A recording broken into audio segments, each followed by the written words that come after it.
Good afternoon, ladies and gentlemen, and welcome to the Intercede Group PLC Capital Markets Day. Throughout this recorded meeting, attendees online will be in listen-only mode. Questions are encouraged. They can be submitted at any time using the Q&A tab situated on the right-hand corner of the screen. Just please simply type in your questions at any time. I'd now like to hand over to CEO Klaas van der Leest. Good afternoon. Thank you, Mark, and welcome everybody in the room here. It's really nice to see so many of you showing up for what is our first Capital Markets Day. So first of all, we tried hard to make something interesting out of it, but we're always willing to learn. So we happily take your feedback afterwards. Also very much welcome to those who've dialed in online. We've had very high sign up online.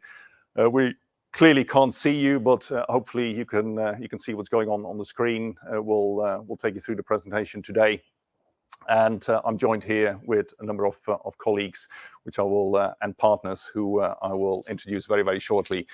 So agenda-wise, Nital, who's the CFO, and myself will very quickly talk you through a bit of the background on the company, how we position, a little bit about the numbers, but just to be absolutely clear, there is no new financial data. We report back in June, third week in June. So the data that's today presented, particularly on the financial side, is information that's already in the public domain. So no new technical information. Far more important, what we are going to talk about is how we position.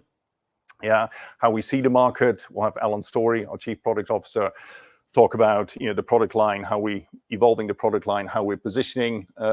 We then have one of our partners, Stefan, from a company called Cryptas, who is on recording, but he's been a long-standing partner. He will be introduced by one of my colleagues at the back of the room, Siobhan. We then take that a step further and said, hey, we actually know quite a lot about you as individuals, you as companies, domain names, about what's out on the dark web. So James Westgate here, one of our design authorities, but he's got a special role after working hours. He will actually use and show you how that information can be used to actually log into or hack into your business. And that's really the starting point for how we position the products going forward.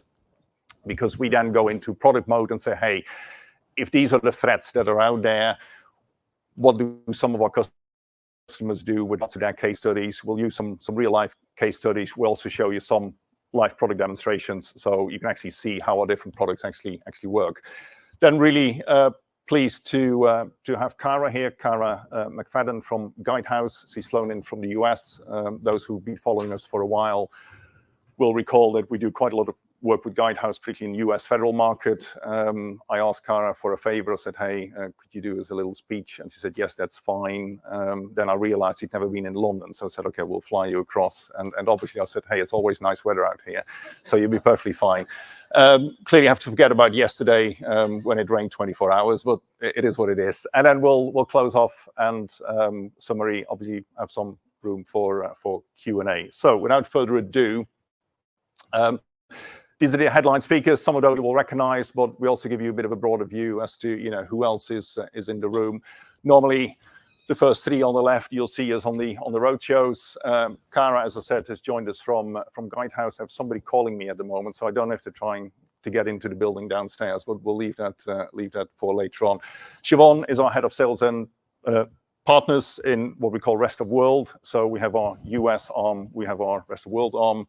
Jamie is a solution architect based in the UK. See, Jamie, being with the company 15 years, quite a long time, sits in Siobhan's team. James Westgate is design authority for both MFA and PSM, so the two products we acquired throughout Logix. He's part of Alan Story's unit. And then Stefan is the CEO for Cryptas. It's an Austrian reseller we've had a very long relationship with. So hopefully that positions a little bit. What we really want to try and do is provide you a bit more insight into what we think is the investment case. And I won't go through all the three blocks right now, but we'll circle back towards the end. We'll particularly focus today about business and market. Like I said, there are no new financials out in the market, but Nital will do a little bit of a recap as to where we are. But at this stage, I think the main thing to bear in mind here is we sell in a market that's clearly growing at the moment. It's the wider cybersecurity market. We're all under threat, whether that's individually or as companies, we are constantly under threat. Every minute of the day, we're under threat. So we think we're in a very interesting market. First point here, this is not discretionary software. This is business critical software. You can see it in our results. We see very little attrition. It's extremely sticky kind of software that we sell into those markets. And we have clients for 10, 15, 20 years. Ms. McFadden will also talk about playing the long game. And we're in this for the long game. So a little bit about how we position. In fact, at the very highest level, what we do is we protect companies against data breach. How do we do that? In effect, we use and replace weak credentials with much stronger authentication. And you'll see in the products what we do. And we do that simply, we do that securely, we do that at scale. Simply meaning it's standard off-the-shelf software. So we sell the same product time and time again, which actually works very well for us because we can turn it around very, very quickly. We can recognize revenue and profits very, very quickly. We do it securely. We work with some of the most security-conscious organizations out there who test this software right to the hilt. So we know our software is secure. Final point is we can do it at scale. Scale means not just we can do hundreds and thousands, we can do hundreds of thousands and millions of user licenses. So overall, I think we're pretty well positioned into the market and we know our platform scales out. But then data breach. Data breach is interesting. 5, 10 years ago, data breaches were quite unique. Today they're normalized. Every day of the week, every day of the week, we see the announcements about data breach. And this is probably how companies feel. Yeah, this is how they feel. They feel anxious. It's an interesting kind of painting. Wild guess. What's the name of the painting? Come on. The Scream. Who is it by? Very good. Edward Munch. There are some really interesting facts about this painting, which is why I'm bringing this up. And there's 2 really interesting facts. Anybody wants to have a guess? And Graham, you can't because I think you've heard this one before. But 2 interesting facts about this painting. There are multiple versions of the same painting. So in effect, there's multiple identities, as in effect, there's multiple credentials. There's another interesting fact about this painting. It got stolen twice. Stolen twice, got recovered twice. So what do I have now? I have, in effect, a stolen painting with credentials. And that also turns out to be the #1 reason for data breaches. Stolen credentials, stolen passwords are the #1 cause for data breach. This is Verizon research, this is IBM research. There are plenty of reports available every year. These reports get launched, and basically the majority of breaches are happening because of compromised user credentials, compromised passwords. But we don't use passwords, do we? Or do we? Because we actually know a lot more about your password use. So we're going to have a little poll, and I need a little bit of participation here. And we need to be honest with each other, because remember, I know a lot more about you and your companies than you may want me to. Yeah. We also run the poll online because otherwise it becomes very one-directional. But Mark from IMC will run the poll in a minute. But I need a quick show of hands. Who's using passwords for personal use? Oh, well, that's all of us. That's interesting. Who's using passwords at work? Quite a few. Who has reused passwords between private use and work use? Don't be shy, because I know a lot more about you. Yeah, come on. Yeah, we all do. Yeah. Who's using passwords longer than 12 characters? Yeah, you see Royston, our chairman, he's actually quite good because he's listened to this story before. Now, let me quickly check what's happening online. Are you using passwords at home? Yes, nearly 44%. Your passwords at work? Yes, again, a large number. Have you reused passwords? 23%. That's a bit skinny by the looks of it. I'm not sure if everybody is open and honest. And we have 10% using passwords longer than 12 characters. So that's really interesting information. So how do we use this going forward? We actually looked at what's happening in this room. So we looked at all the companies who registered. We looked at your domain names. We looked at our breach database and said, okay, what information can we find about us? We had 25 companies that got passed on to us. Of the 25, we could find exposed credentials for 22 of you. So that's 22 out of 25. I'm not a mathematician, but it's 88%. That's actually, it's quite high. More worryingly, 9,710 exposed credentials. What's even more worrying, all of these are clear text credentials. So they are clear passwords. They are not hashed. They are available on the dark web in clear text format. Yeah. We then had James and his team as ethical hackers do a bit more. There were about 400-ish hashed credentials. One of James's team worked on it. He cracked another 49. I think 49 in little or no time. This is just compute power. The more compute power we throw at it, the more we can break. So lots of exposed breach credentials available. The reason why I asked about, are you reusing passwords? Well, we can see from our database that actually quite a few of you are reusing passwords. Not particularly good hygiene. You should not be doing that. Moving on to the types of passwords we see. Well, you're quite an inventive bunch. You know, you use wealth and secret and some simple numbers. And this is quite unique to this community. We know this is unique to this community. We don't understand why, but you obviously use those kind of passwords. Relatively weak passwords as well, because a lot of these are less than 8 characters.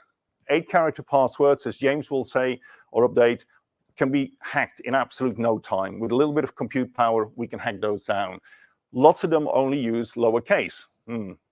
Really shouldn't be doing that. Only 18% is using special characters.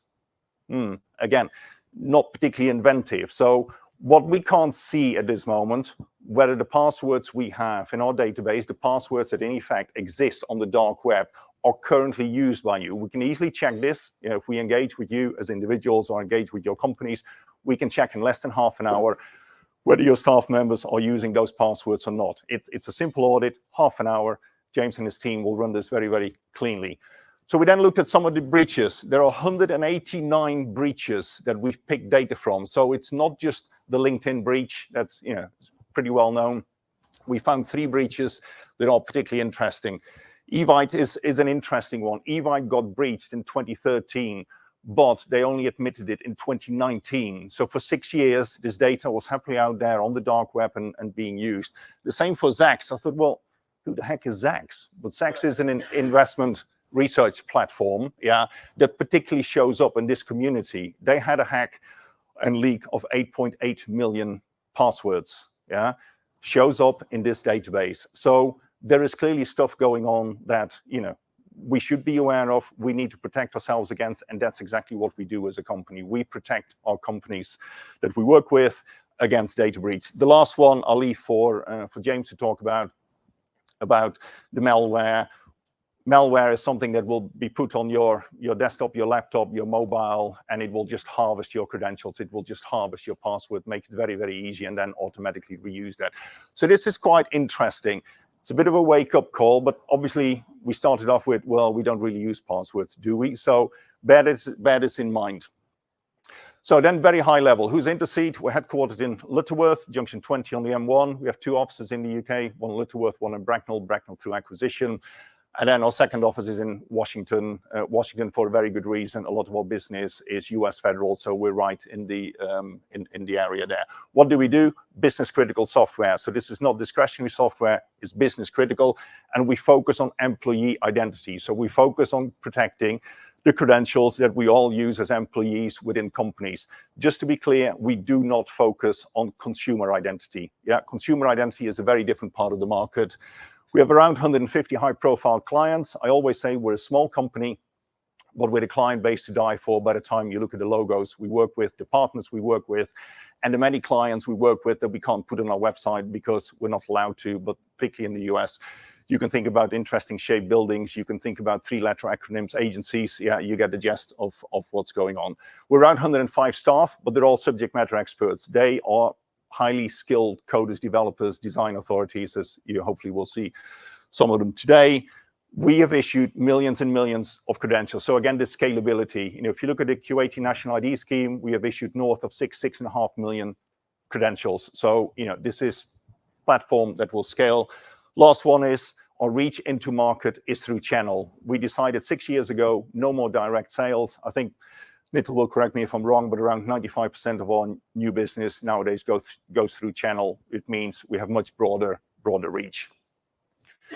So if we then look at the business principles, you know, I go back 6 years when I was appointed as CEO. The first thing we did is we said, look, we're going to focus on the customer. I don't care If we don't understand what the customer wants and needs and requirements are, we ain't going to go anywhere. We use that information to invest in product. We invest over $3.5 million a year in R&D. So investing a large part of our money into R&D to guarantee market leadership. But clearly, we can't do that without investing in our colleagues. You know, the 105 staff we have, and we added 17 in the last 12 months. So we're growing very, very nicely, and we're pushing quite hard. In order to get that into the market, our go-to-market model, as I said, is very much distribution, resell, and channel. Pricing-wise, we've morphed our pricing over the years. Traditionally, it's always been perpetual. We're now offering both perpetual and subscription. We do it for a very good reason, because some of our clients do not want to buy subscription. Yeah, particularly on the high end, they very quickly calculate what's cheaper on a 5 or a 10-year TCO model, and we need to be flexible on both sides. Final one is M&A. We got our in-house corporate development. We are actively looking at the market. We clearly have made our first acquisition, successfully integrated that acquisition. We're on the lookout for more. As and when we can share more information, we will. So then looking at the market, we always get questions about, okay, what markets are you operating in? We're operating in 3 distinct kind of markets. The top end of our product is also the top end of this slide. It's the PKI, Public Key Infrastructure market. It's a good size market with good double-digit growth. Through acquisition, we've added the middle layer, multi-factor authentication, password security management. Clearly, these are big numbers, but we're not operating across this entire market. So try and grind this down a little bit. When we look at what we address, you know, we shrink the market a little bit. We focus on enterprise government. We focus on federal government, enterprise. We focus on the 3 product lines we have. And very specific, we focus on anything that's not multi-tenanted. So we're very much on the on-prem side. There are plenty of use cases out there where customers do not want to buy full cloud, full multi-tenanted, and that's where we differentiate. If we then look at the markets we serve, geographical markets, we're very strong in the US. Over 80% of our revenues is North America. Obviously in EMEA, continental Europe. Interestingly enough, we also see growth now in the UK, particularly since the invasion in Ukraine. We've seen UK government investing in the high-end product, the PKI product, which is good for us. Again, that's going through partners. Finally, APAC, we're starting to open up the market in APAC. Beachhead in Singapore, we got multiple live platforms in Singapore, and we're hoping to expand that going forward. And we also got our first client now in Brazil. So if we then look at our actual market, you know, we grind the whole thing down. Very high-end, high assurance, we position our CMS product. And again, we'll provide more color about what CMS actually stands for. Mid-market, MFA, again, regulation will drive that. Bottom end, password security management, you need to start with the basics. If we compare this against 5 years ago, we had one offering. The only thing we could offer was PKI at the top end of the market, and that was the market we're operating in. We've added functionality. We'll get to the pyramid. Some of you have been following us. You will recognize the authentication pyramid. We've come down that pyramid partially by building functionality, but also through buying functionality, buying IP through acquisition. But our market has grown at least 5 to 10 times compared to where we started before. So where is this growth going to come from? Multiple angles, or both organic and inorganic. First of all, land and expand. It's something we're doing. We're pretty good at. We sell 10,000 licenses to a client in year 1.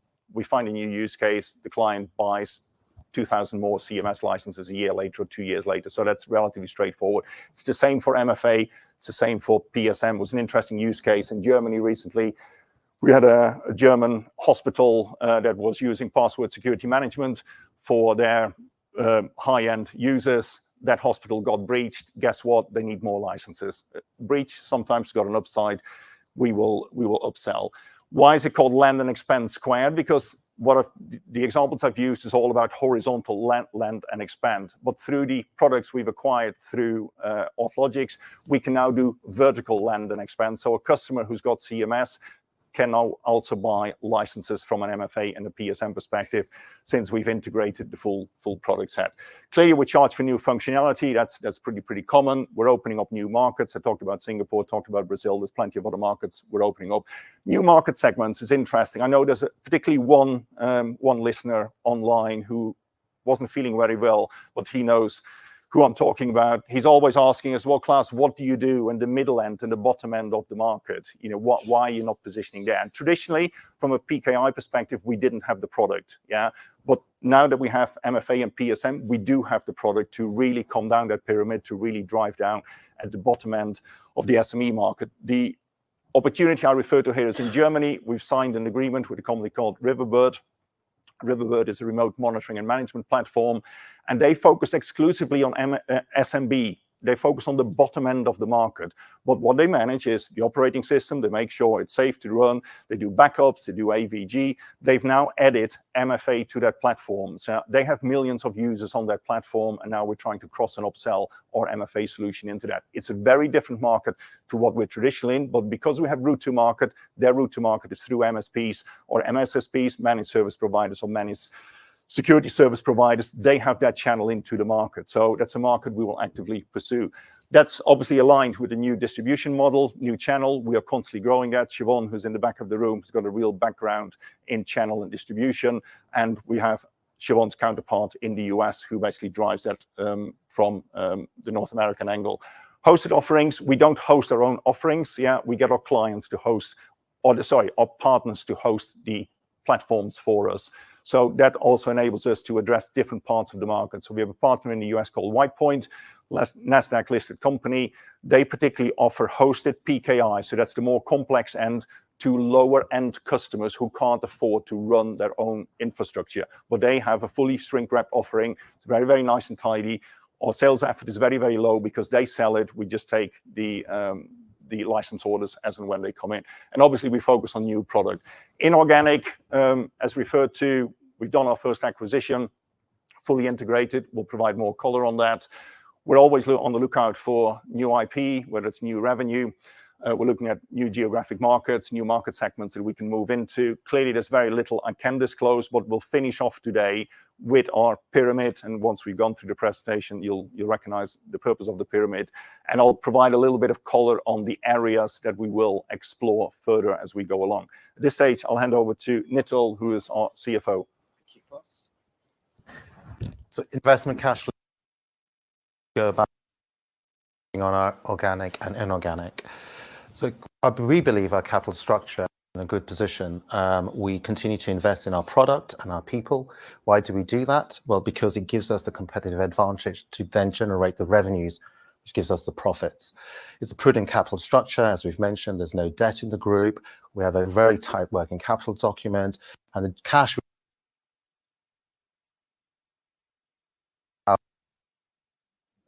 not just in our product, but also in our M&A strategy. And we're cautious in our M&A strategy. We're cautious in Is that right?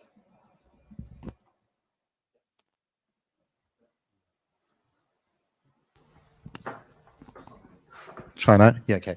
So we're cautious in our M&A approach. And why are we cautious? We know that if you get this wrong, it has an impact. We liked our M&A play on Orthologics. We learned a lot on that. And the key one here is the integration of the company products and how we go about that. That's a fundamental document that we always use to approach an M&A. How are we going to integrate? How are we going to make it better? What does it do with our stack, especially our IP stack? And then focusing on recurring revenues, as all of you like. Recurring revenues means that it continually pays. S&M is really important to us. The reason S&M is really important to us is because it covers a big chunk of our operating costs. If it covers a big 80 to 90%, that means that our license income is highly, highly accretive to the bottom line. So continued investment in our product is really important. The good news is that all our expenditure is in the United Kingdom. Therefore, we're entitled to the tax credits, slightly less generous going forward. But we're also producing more functionality and modules in the future of our product. What does that mean? It means that potentially in the future, we can potentially capitalize that element of that development if we have revenue streams against it. Something we'll look at going forward. At the moment, we expense all our R&D into our income statement. I think we're one of the few software companies that does that. Cash generation is a key KPI. Why is it a key KPI? Because it enables us to go back to the original, invest in our product, invest in our marketing, invest in our people, enables us to be competitive advantage in our product, which helps us to do more sales. There's an exceptional for 2024. If people have been following us, they'll know that we had a big sale in December with a federal agency, and that helped our cash balance to go to 17.2 as at 31st March 2024. Just wanted to show you how the group revenue is going through the double-digit growth in the last 6 years. You'll see the forecast that this year we're coming in at 20 million and next year is going to be 16.1. But we wanted to show you what, without the exceptional, if you look at the orange is MFA PSM revenue and the grey is the CMS revenue. We were looking to do 13 million of CMS. Obviously, we've done better than that. But if you look at the trajectory, it's all double-digit growth, and we believe that we can achieve that in the coming years. And finally, what does all that mean? A good share price for us means that we can do a larger M&A, integrate it, and therefore increase shareholder value. We've got a good, strong balance sheet to do that. We're forecasting cash generation in the coming years. But also, it means as a listed company, we have access to the capital markets to do an acquisition that we believe will enhance shareholder value in the future. On that basis, I'm going to pass you over to Mr. Story. See which one works. Oh, this sounds like this microphone's working. Not working? Working. Excellent. Thank you. Thank you, Nitil. So I'm going to take a look at our solutions and what we've actually got in the portfolio. I'm going to do that breaking it up into three, starting off with where we came from, where we are today, then more importantly, look at where we're actually going. So a lot of you have seen this pyramid before. We've used this to describe how strong is your authentication. Weaker authentication towards the bottom, passwords easily guessed, often reused, stolen. Moving up to the middle, one-time passwords. I'm sure we've all used these to log on to our bank. We've received a code on our phone. We've actually typed in to a separate application. And then moving all the way up to the top of the pyramid, PKI and FIDO. So we're really talking about cryptography-based authentication. Historically, we've played very much at the top of this pyramid. So PKI is where we've been. That's the market for federal government, aerospace and defense, that sort of organization, intelligence agencies. It's an interesting place to be. Those people tend to keep your product for a long time. They also tend to pay well for that product. But it's like the pyramid, it's the smallest part of the market. As you come down the market, you get less secure, but more people will use one-time passwords, multi-factor authentication, and pretty much everybody, as we learned from earlier on, is still using passwords. So there's more of the market as we move down this pyramid.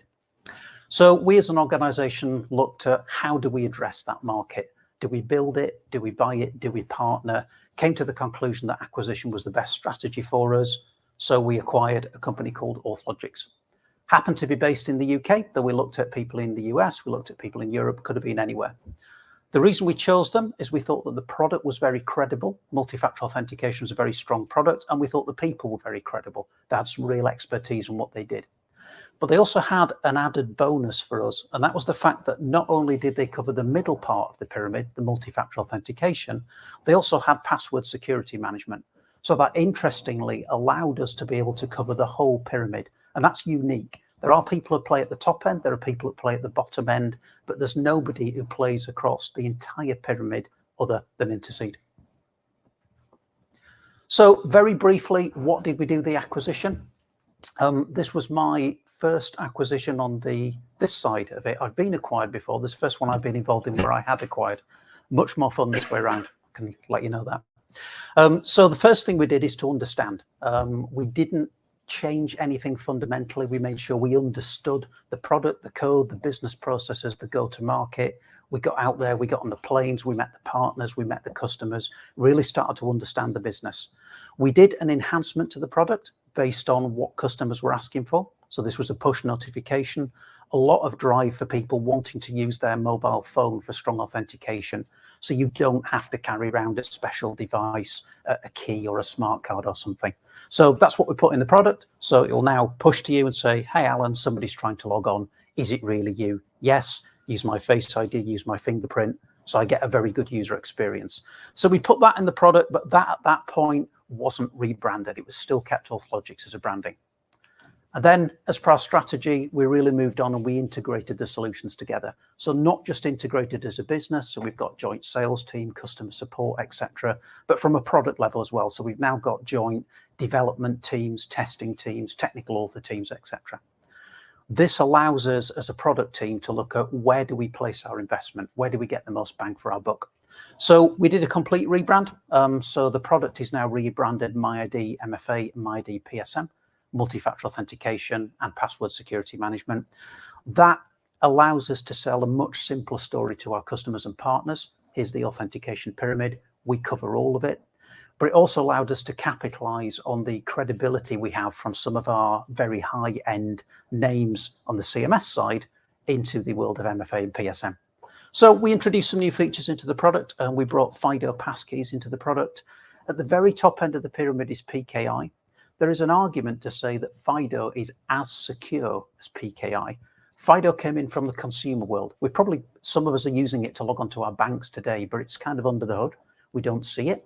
But it is there, and it's very secure. It's based on the cryptography. So this was an ability to bring some of the skills and knowledge from the CMS world into that mid-market MFA world.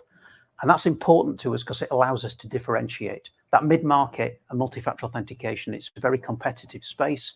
So we need to be able to differentiate, and this is one of the ways we can do that. So now the story is we cover the whole authentication pyramid. One way of saying this is to go to a customer, how secure do you need to be? Not everybody needs to be at the absolute top of the pyramid, but everybody's looking at how they want to improve their security. So we can help them wherever they are on that journey. And it is a journey. 10, 15, even 20 years ago, we were involved in conversations about when will the password die? Has the password gone?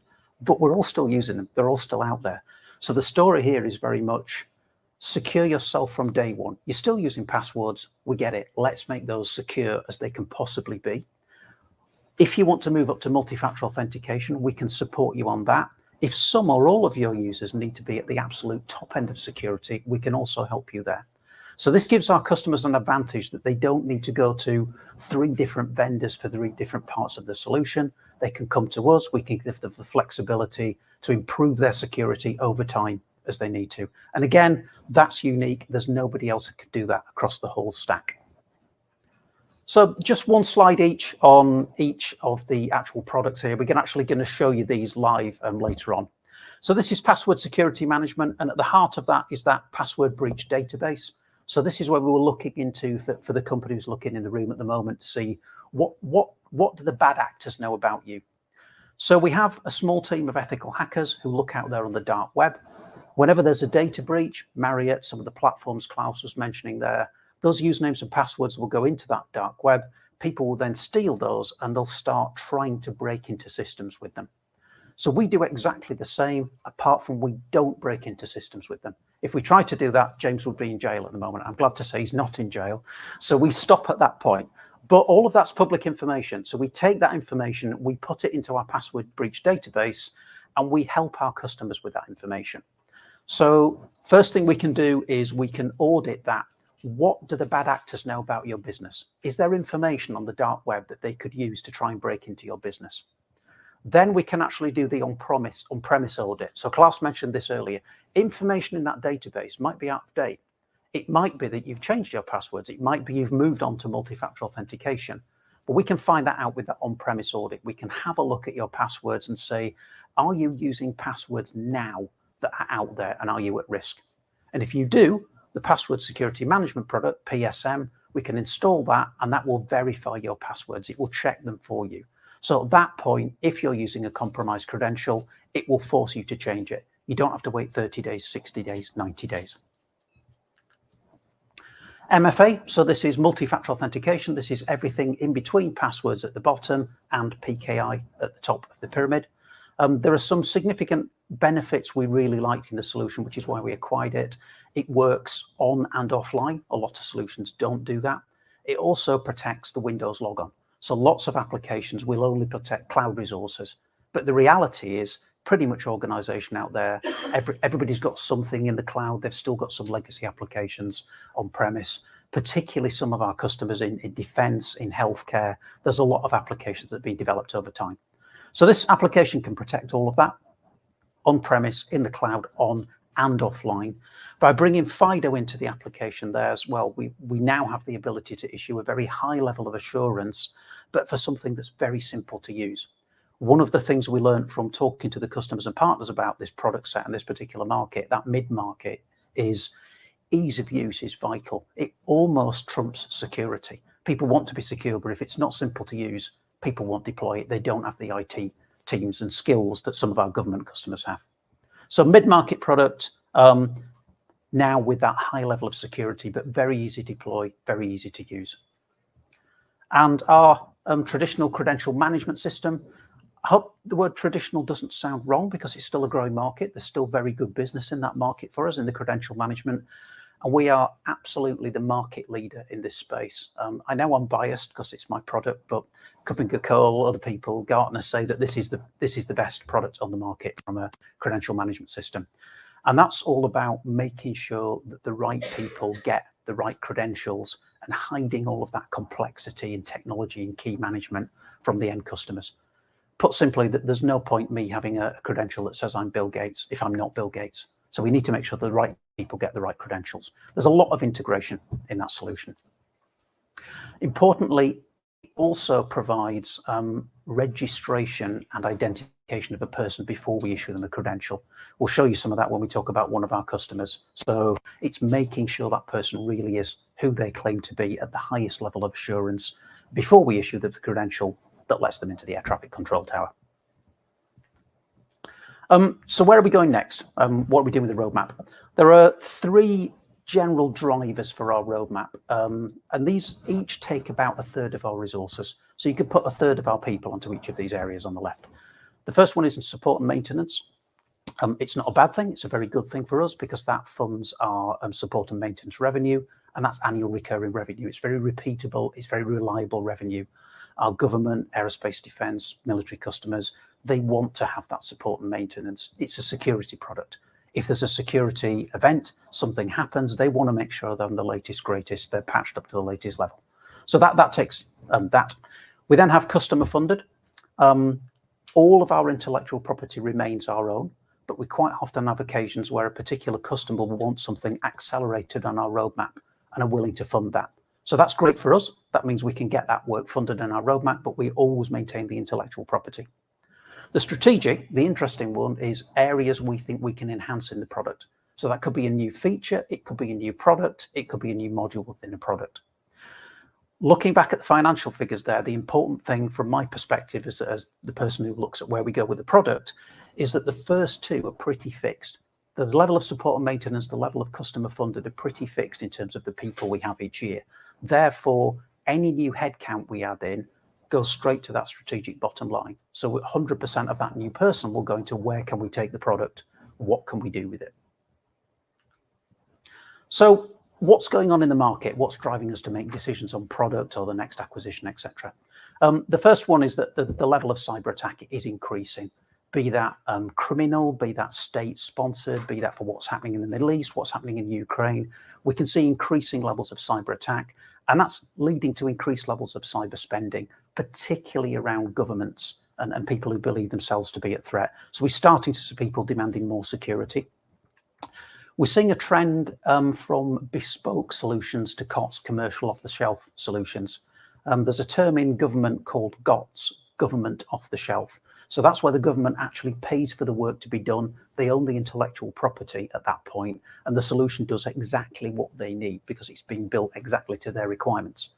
The problem is 3 years, 5 years, 10 years down the line, the world's moved on. There are new technologies, biometrics, AI, post-quantum, FIDO, all of the new technologies coming in, and that solution stayed pretty static. So we've had a lot of government customers wanting to move away from those bespoke solutions towards more commercial off-the-shelf solutions.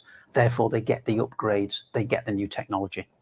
And part of that is avoiding vendor lock-in as well. There's lots of different technologies out there. The flexibility to jump between different PKI vendors, card vendors, biometric vendors is important to them. And that's always been a key strategy for us to keep technology independence. I mentioned a shift to mobile devices, doing some very interesting things with NEC on police digital warrant cards, doing some interesting things in the US on a access for non-military personnel to bases where they can currently get in with a plastic card, which is not great. Looking to move that onto a mobile phone, but using some of the mobile driving license standards so we can have cryptographically verifiable identities on a mobile device. But the big driver for our business has always been regulation. Regulation drives people to use our particular type of technology. So there's more regulation coming out of the US. NIST published the standards there. The rest of the world tends to follow NIST standards. They're the best funded cybersecurity administration. That's pushing people to use more phishing resistance. James will talk about that in a bit more detail. It's also pushing people to use multi-factor authentication everywhere. So that's all employees and down the supply chain. Very interesting change for us is in the EU. There's a piece of legislation called NIS2. That's now being passed at the EU level, which says by the end of 2014, each member state must have enacted its own cybersecurity legislation. That's so 2024. Good point, class. Yeah. Told you I've been doing this a long time. 24, thank you. By the end of 2024, they have to have enacted cybersecurity legislation. And that's really interesting for us because the US legislation has really driven our business, but there's been a lack of direct legislation around authentication and security in Europe, but that's coming. Even on our own turf in the UK now, our own organisation publishes cybersecurity regulation standards and cybersecurity rules. They're saying that multi-factor authentication is the base level, and we're starting to see people not getting cyber insurance unless they're at least at that base level.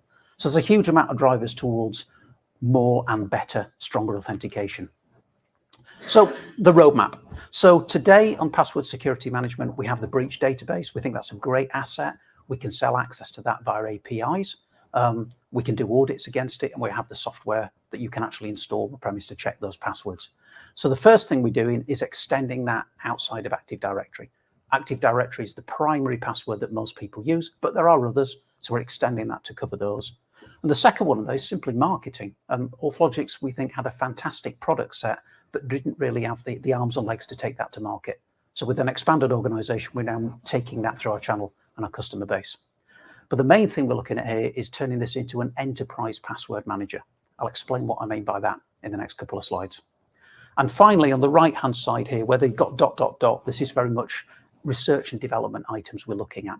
So FIDO, one of the advantages with FIDO is that I can sync my passkeys from my phone to my iPad, which is very interesting because I've got a backup, but that tends to happen in my own personal Apple account or my Google account.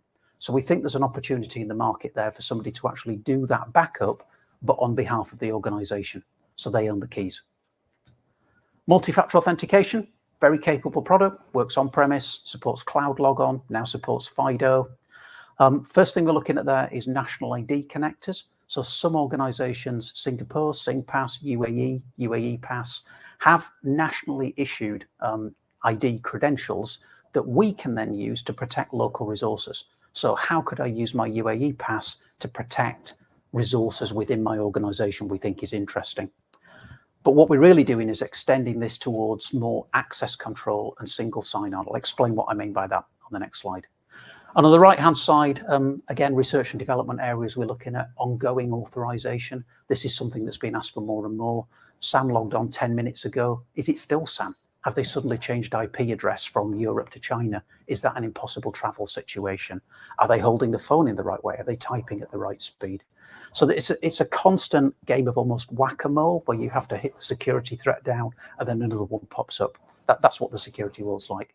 And AI as well, artificial intelligence, we're seeing it used more and more for attacks, phishing campaigns that are virtually impossible to spot from ones that humans have generated. And how can we bring that into the product? How can we start making security decisions? So really what we're doing is looking at bringing those two product lines together, MFA, password security management, to give a access control solution for the enterprise. Now, we're not unrealistic. We know there are huge players. There are Okta, there are Ping, there are the Microsofts of this world. They tend to work at the very, very high levels. We're not fighting those.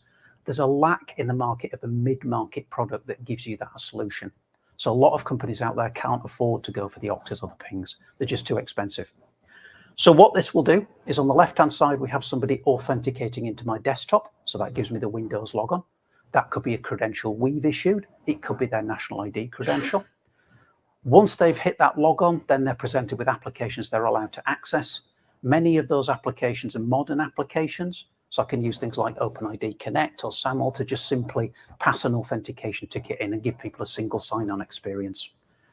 However, there are lots of applications out there that still use passwords, again, particularly in the NHS, particularly in defence.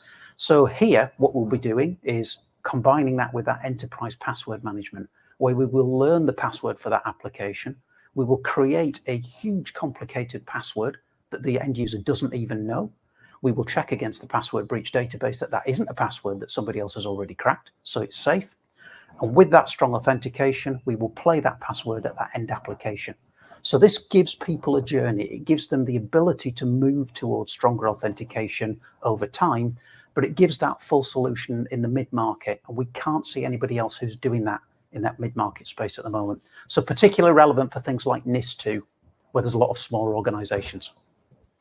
CMS roadmap, again, I believe it's the most capable product on the market today, but some of the key things we're looking at there is how do we play with those big players? So passkey registration with an identity provider. What does that mean? It means we issue the FIDO keys with all of the rules and control that our customers expect, but we then pass them into a Microsoft or we pass them into an Okta platform. So we can work with very much a strategy of us. We need to work with those big players. So that's that part. The other one on the second place here is the flexibility and configuration around the product.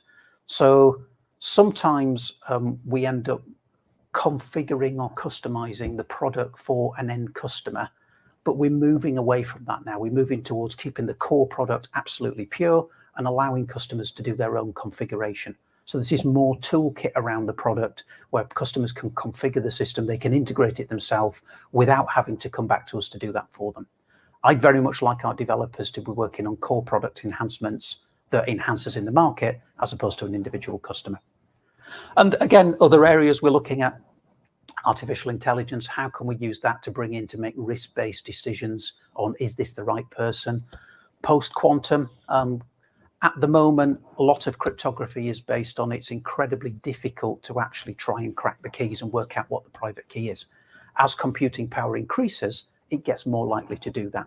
So we work closely with NIST to set the standards in this area. We're working with the crypto manufacturers to make sure that we're up to speed and ahead of the game there.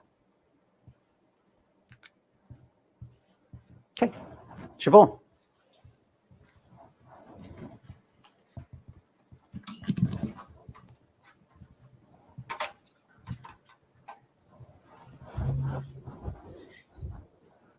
Thank you, Alan.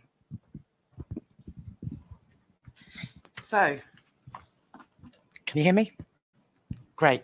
I'm Siobhan Morey-Millington. I'm Sales Director looking after our rest of world customers.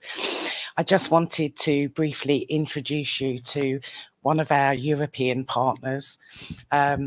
Unfortunately, they're not in the room today, but they have recorded a video that I can share with you. Cryptas are a PKI specialist based in Austria, serving the DAC and Nordic markets. They're a long-standing partner of Intercede for much more than a decade now. They resell, deliver and deploy our MyID solutions, and they have also integrated their own software with MyID CMS. We've got some 20 plus customers together into the banking and finance sector, government and defence, and high-end corporate enterprises. In the last year alone, we added a further 3 customers. We really value this partnership with Cryptas, and we asked Stefan Bumerl, CEO and founder, to answer a few questions that we could share with you.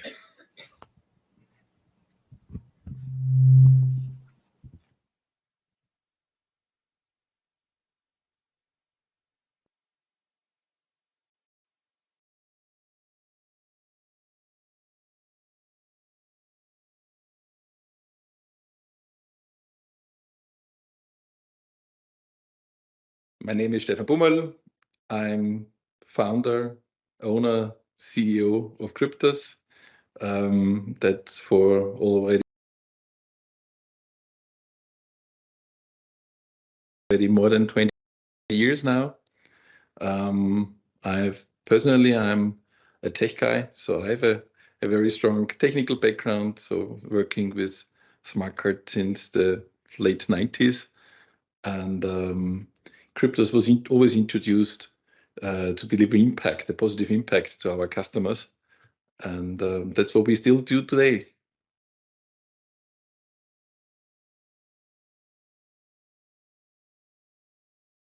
We deliver trust to our customers.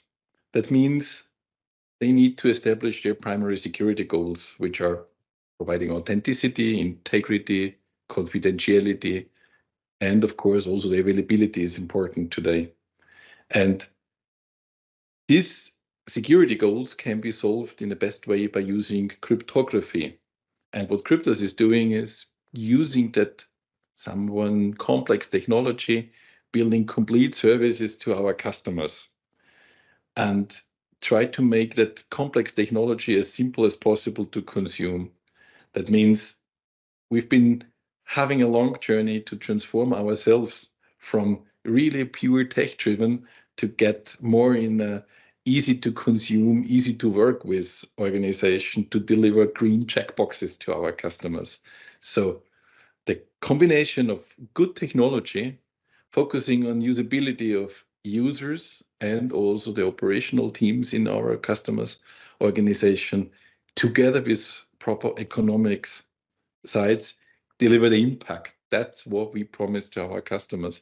And Intercede is in that scenario always a very important part.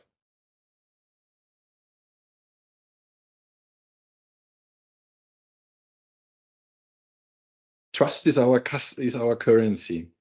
And that means that customers really fully rely on us and on our services for a long, as we said, on a long period of time. And that means that it's important to be there reliably. New is not always good. So being there for a reliable long term, that is a quality. And MyID is in that fact phase really a rocket solid software. It has been proven to be reliable for years in many organizations. It's the backbone of the security architecture, and still meeting the bridge or bridging the gap between convenience on the one hand and the security on the other hand. And that is something that for that period of time, not a lot of products and organizations can claim to deliver to their customers. And we also like the technology, so we have our own software products as well. As I said, we are also still tech people, even if we sell green checkboxes. So we have virtual smart card technologies, own smart card technologies, and they all need a proper backend to be integrated and orchestrated with other things. And what we've been choosing to integrate these things into is MyID because of it's a reliable, robust technology.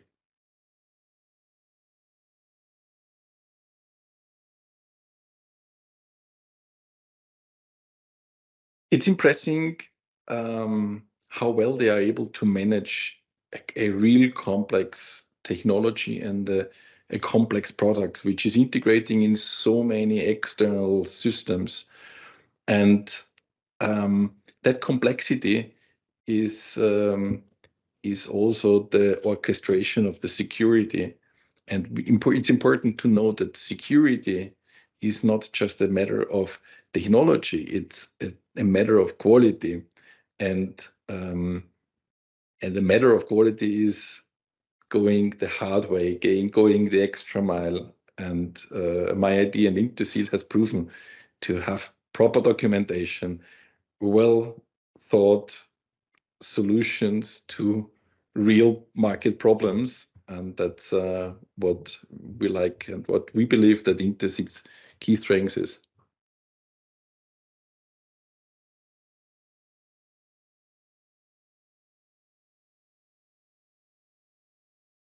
It's not always the largest wins that are the most surprising or impressing ones.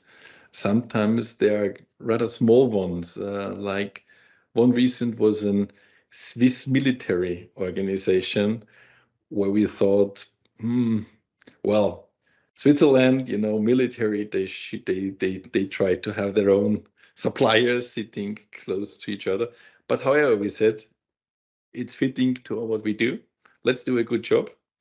And what was really impressive and surprising is how straightforward and quick and how perfect the feedback on our offering was. So it was an easy win, although we thought that might be lost time to still offer there.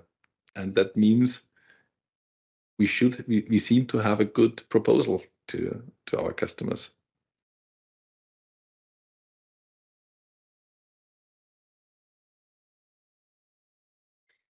Well,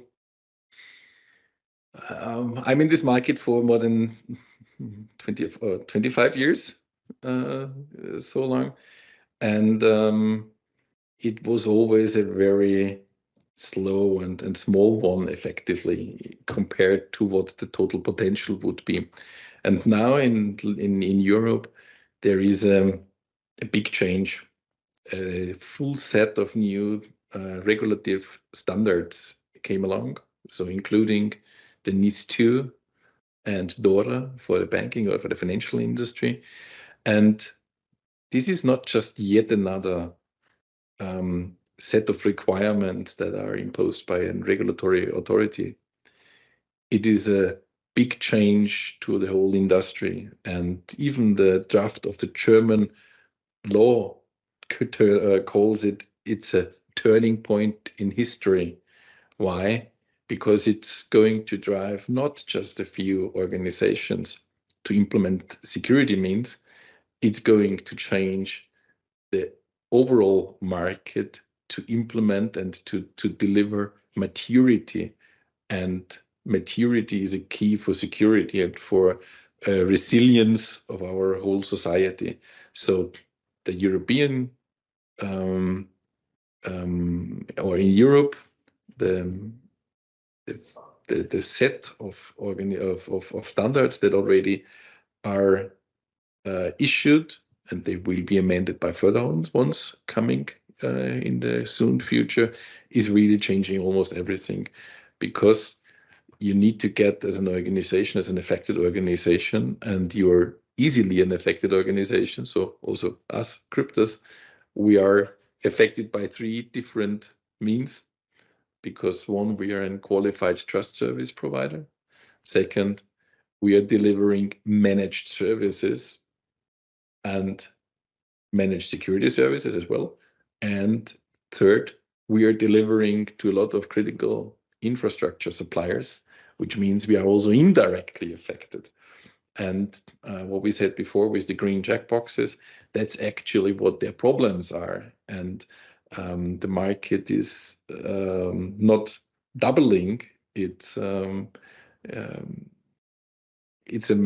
matter of multiplied by 20 or something like that, what the impact is. So the take up will take some time. That's what we expect. But it's a complete change to the overall setup. And I think if you look into other industries, such kind of maturity implementation phases, or however you want to call it, took decades. And this is now happening to the IT industry, especially in a really short period of time. And I think that's a good opportunity for organizations with proper offers and the proper mindset. And I think we are well positioned here together.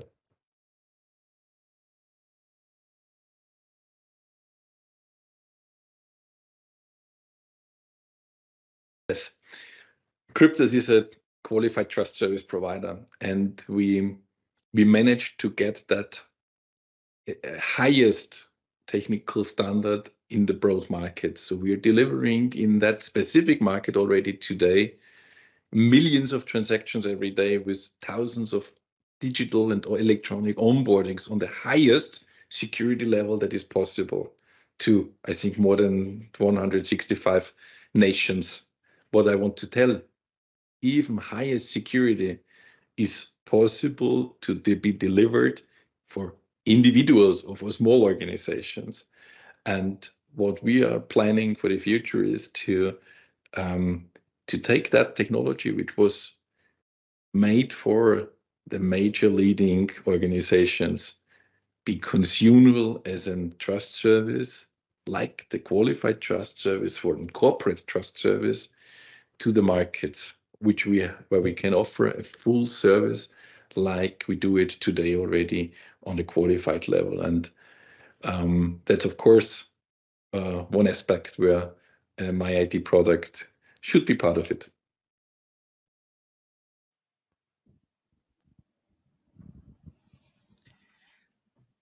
That's that from Stefan now. Yeah, so the one thing I've learned from Stefan is that we always talk about how complex it is. He makes it quite simple. We deliver green tick boxes for our clients, and that's what we do, and that's obviously what Cryptas does. So the next session is James Westgate. Need the next slide. James has joined the team Intercede through acquisition. Now he's going to take a completely different view on what we do. So go back to the breach data that we've shown, 25 companies, 22 companies, 9,701 breached unhashed credentials. James will show you what he could do as an ethical hacker to break into your company domains. He clearly won't, but he will show you what a hacker will do, might do, could do in order to utilize their data. This data is widely available. So James, over to you. Thank you, Klaus. Are we good with the mic? Yep. Okay, so how would I hack into a business? So let's first qualify by, what I mean by hack. So what I'm going to do is get hold of one or more user credentials. I'm going to get into your network, and I'm going to do things like find your IP. Perhaps I'm going to impersonate one or more of your employees, get them to do things like pay invoices, etc. And I could also install some malware, get more credentials, encrypt your data, etc. So hack is a very destructive process. And then who am I to say I could do this? Well, I'm a design authority here at Intercede on the MFA and PSM products. That's a very technical role, but I'm also an ethical hacker, specializing in password cracking. I'm a member of the HashMob Pro password cracking team, and we go to conferences and things like DEF CON, and we'll take part in password cracking competitions. And our goal really is to prove that passwords by themselves, especially how we use them, are not very secure. So to understand password cracking, let's briefly, and I promise you this is as technical as I'll get today, let's discuss how we store those passwords. So typically, if you go to a website such as this, LinkedIn, and you sign up, that site will take that password, but they won't actually store that in plain text. They'll store that using something called a hash. And a hash is a one-way function. And all you need to know about a hash is if I put the same text into that, no matter what that text is, I'm going to get a string of bytes back out called a hash. That's always going to be the same. So same text in, same hash out. But it's a one-way function. So if I'm looking at that hash, I can't tell you the text that you put into that function. So how does this work in practice? You come back to LinkedIn, you enter your username, and you type in your password. And what that site is going to do is they're going to take the password you just entered, they're going to hash it again, and they're going to compare that hash in the database. And if those hashes match, we know you've entered the right password.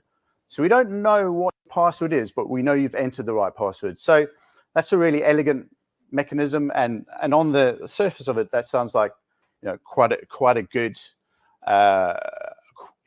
implementation. But there are a few problems. So the first thing, as Klaus was saying, it turns out these databases get breached all the time. For instance, that one on the screen there, that's mother of all breaches, about January this year. And there was a whole lot of breaches, including LinkedIn, some other big companies there. And how do these breaches happen? Well, a few things. So first thing is something called a SQL injection attack, and that's really where people are using that front end into the database in ways they shouldn't be to get more data out of that database than just what the front end wants. And quite often those databases are just misconfigured as well, or easy to access. Again, get all the data out of that database. And something we're seeing quite often as well is administrators will need to back up, move these databases around, and they'll need somewhere to put a large amount of data. They'll put it somewhere in the cloud. They'll forget about it.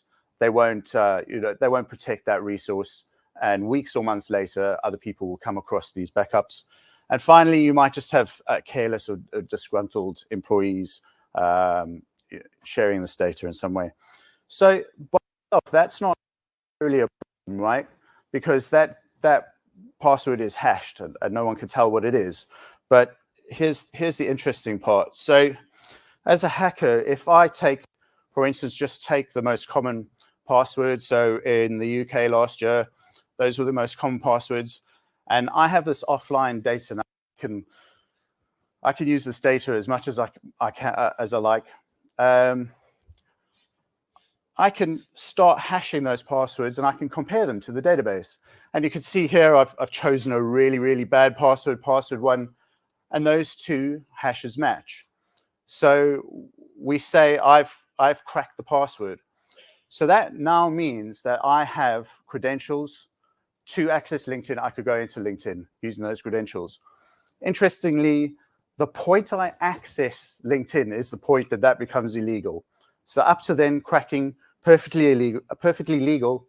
As soon as I access that resource, that's where we cross the line.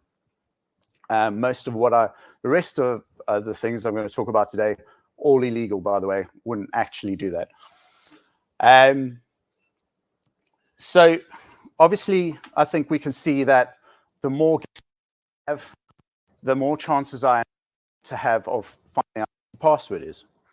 So we could start just by opening up a browser. Anyone can do this.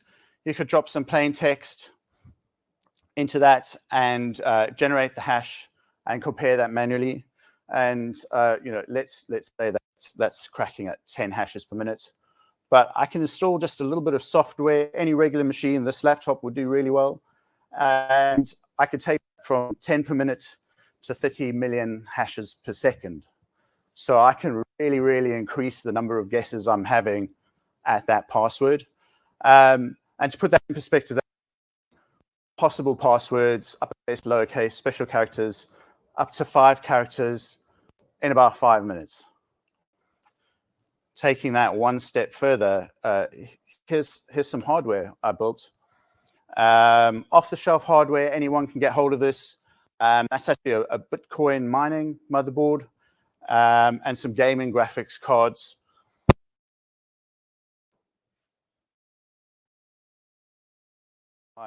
It does actually go bang like that sometimes if you're not careful. But really what we're doing now is exponentially cracking at a higher rate. So up to roughly 324 billion hashes per second. So just many, many, many guesses. And again, all of those passwords pass up to 8 characters in about 6 hours on this, on this kind of hash. And taking that to the logical conclusion, if you're a nation, you've got pretty much unlimited hardware.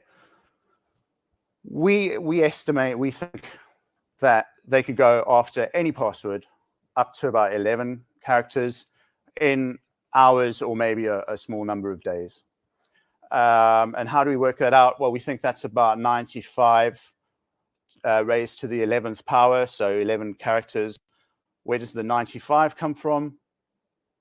If you look down at your keyboard, you're setting a password. There are about 95 different characters that you can choose on your keyboard. So that's the heuristic we use there. So that's obviously a very, very problematic. So take my hacker hat off for a moment and say, okay, well, how can we improve the situation? Well, actually, those types by default are probably not suited to storing passwords. So we can use stronger hashes. So hashes specifically designed to slow hackers like me down. Technical terms, bcrypt, argon2 or script. And then we go all the way back down to about 3,000 hashes per second per one of those GPUs that I showed you. So all the way back down to a very, very small number of guesses.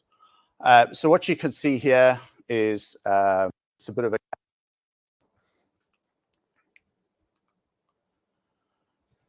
So actually within the password cracking community, we will eventually crack about 97% of all those passwords a weak hash if it's a poorly chosen hash. But what's really much more interesting here is that we'll also crack 50% of all the passwords with a really strong hash. And is this on? Yep. And it doesn't matter how strong that hash is. Those are still the numbers we're going to achieve. And how, you'll of course wonder, how is it possible to achieve that? And really it's because at this point as hackers, we're going beyond brute force. We're going beyond like purely a technical exercise, and we're thinking more about human behavior. And we know that people tend to share passwords or similar passwords between accounts. So what we're going to do is we're going to take those passwords from the easy to crack breach. We're going to take your email. We're going to take those passwords over to the really, really hard hash, and we're going to try those against the hard hash. So again, we're back to tens or hundreds of guesses. And that's how we get to this number of 15 to 20%. So that's interesting, James, but how is this a threat to my business? Well, you noticed when we log into LinkedIn, I'm most likely going to use my company email account. It's LinkedIn. And I'm going to enter that password. But we know that we're sharing passwords. So we know your employees are going to be logging into these various sites. And it's highly likely they're going to use the same credentials. So no matter how good your internal security is, if you're using a password, you don't have any control over the poor implementation of password security outside of your organization. You're going to get compromised because of the password sharing problem. And does this happen in the real world? Absolutely. So in the last few months, we've seen that this has happened to Microsoft. A nation state has found some kind of exposed endpoint, and they've managed to use a breach password, a breach credential, and gain access to the email accounts of all the senior executives in Microsoft. So, and this happens all the time. And if you read through these articles, the interesting thing that people bring up over and over again is this was a legacy account. It was hacked because it had no MFA. So even an organization like Microsoft have still got the ability to access these endpoints only using password security. So let's talk briefly about MFA. So a good way of explaining MFA is there's multiple factors, but these factors are something you know. So that'll be a knowledge factor, normally a password, but it can also be a pattern of some sort. And it's going to be something you have, so a device or a token of some type. And more recently, something you are, so a biometric, a fingerprint, something like that. So we combine these factors together in our authentication process to add multiple checks to make things more secure. So quickly, just looking at something you have. So we've probably all used our mobile devices for MFA. It's a good option, but we can also have dedicated devices. So you may have used an RSA token in the past, or you may have a YubiKey. So these devices typically look like this. This is a nice one. It's got a fingerprint reader on it as well. Or there might be a smart card. Something we're very familiar with at Intercede. So that's something you have. And how do these work?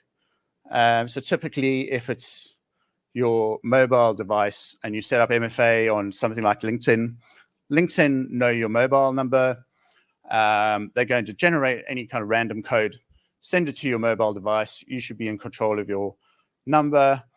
You're going to get that message. You're going to type that random code back in the website, and that website knows that it's you and not someone else. So that's SMS.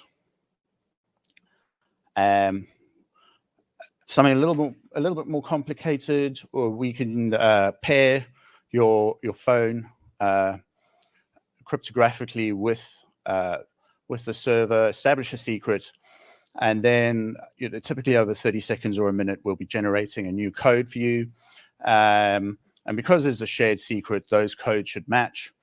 And when we challenge you, you can enter the code. We can recalculate that. And again, we know it's you because we established that shared secret when you were verified. This is attractive because it works offline. So you don't need to be able to receive SMSs. And then finally, for your sort of gold standard of MFA, you'll have something that's plugged directly into the device that you're actually using to access the resource. And then that determination of you've got that factor happens at the protocol level, through some kind of cryptographic process. So that's something you have, but we also have the something you are factor, and that's generally biometrics. And I call Apple out here because they've really driven biometrics in the consumer space and made it something that we're all familiar with. So Touch ID first came out on iPhone 5, first use of fingerprint technology for consumers, followed up with Face ID in 2017. And I thought I'd just briefly mention Optic ID, which is brand new. And that's retina scan-based authentication. It's really interesting. If you're wondering what that is, that's come out in the new Apple Vision Pro. That's a VR headset if you haven't seen it. What I find really interesting about this is that's scanning your retina whilst you're using the device. So that's something Apple calls spatial computing.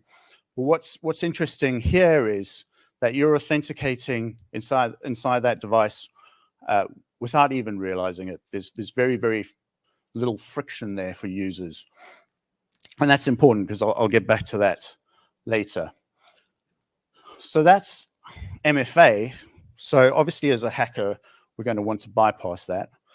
And the first example would be, how does one commonly bypass the SMS implementations?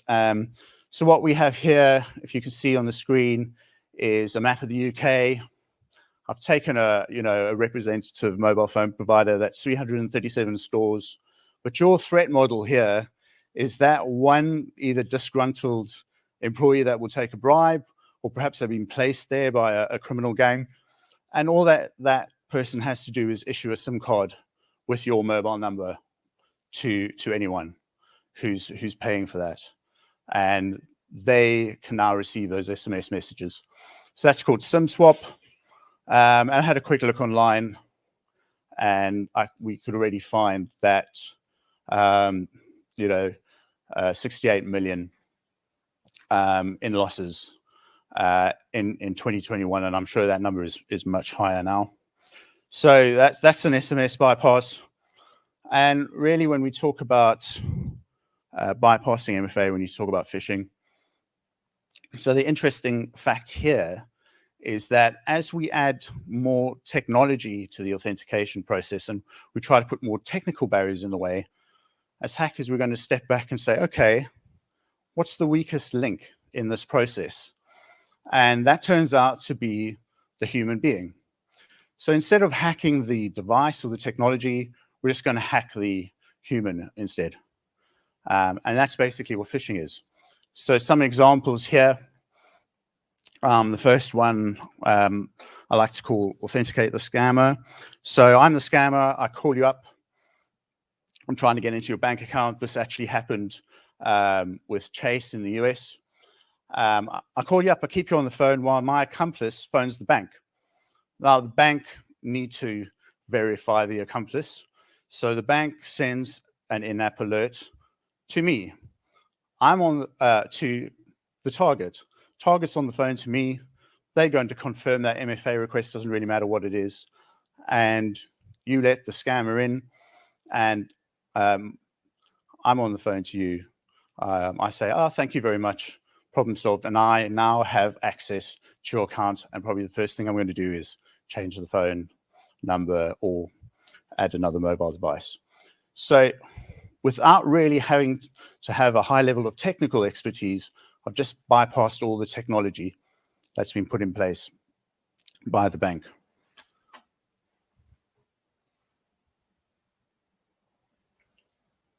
Excuse me. Another variation is a push fatigue attack, and this happened with Uber and an external contractor. So around September 2022, hacking group Lapsus, they obtained some credentials. So they already obtained some of those breach password credentials, and they took a VPN external access point. And what they did is they just started raising MFA requests over and over again. And those appeared as push requests on that external contractor's device. They probably chose late at night or on a weekend. And eventually what happened was that contractor said, I just want these messages to go away. And they pushed accept, and they authenticated the hackers, and the hackers got access to Uber's internal systems and did a lot of damage. So again, just using the technologies that's there, very low-tech attack, and exploiting human behavior. And the final attack I'd like to talk about here quickly is person in the middle, or you may have heard of that as man in the middle. So what we have here is two websites. On the right, we have HSBC, and on the left, we have a site that looks very much like HSBC. It actually functions in exactly the same way, but it's running on hsbcdirect.co.uk. Difference being that's a site I control. This is an actual URL, by the way. And it works something like this. I'll phone you up and say, hey, there's some problem with your account. You know, a couple of £1,000 has disappeared, and you know, you should do something about it, but don't trust me. Here's a link. Click on this link and take a look for yourself. You'll go onto the site that I control. You'll enter your username, your password, and I'll replay that onto the actual session. And that session will raise the MFA requests, whatever process is in place, and I'll gain access to the bank again. And on the site that I'm showing you, I'll just say, oh, there's a technical problem. Please come back later. So again, a slightly more technical implementation, but again, I've bypassed the extra mitigations that have been put in place by using a phishing attack. So what's the solution here? Taking my hacker hat off again. So really, when we think about MFA, we're assuming that the resource we're accessing and the device we're using to do that is co-located with that factor, being a phone typically, and those are in the same place. But most of the time, it actually doesn't work like that. So a mobile phone network, that phone could be anywhere on that network, and with an app generating codes, that app again doesn't have to be co-located. So if we use something like smart card or USB, Bluetooth, etc., those protocols guarantee that those two devices are in the same place. So even better, what we can do is at the cryptographic level, so at a very technical level, when we set up that credential, we can bind that credential to the domain of that website. So that authentication will only ever succeed if you are actually visiting that domain in the browser. And what I've just described to you basically is the basis of FIDO and passkeys, which you heard earlier. So that goes a long way to solving a lot of these phishing problems. So I just want to briefly talk about emerging threats, and where I see this landscape going. So the first thing is something I like to call malware-based credential theft, and Klaus mentioned this earlier. So if you've ever logged into something like Facebook or your LinkedIn account, you've authenticated, but then you've closed the browser and you've gone away and you've come back the next day, you open the browser again, it doesn't ask you to authenticate again. You're already logged in. So as long as you're on that particular device, those authentication credentials are stored on that device. So that's done for convenience. Generally, that's put into something called a cookie.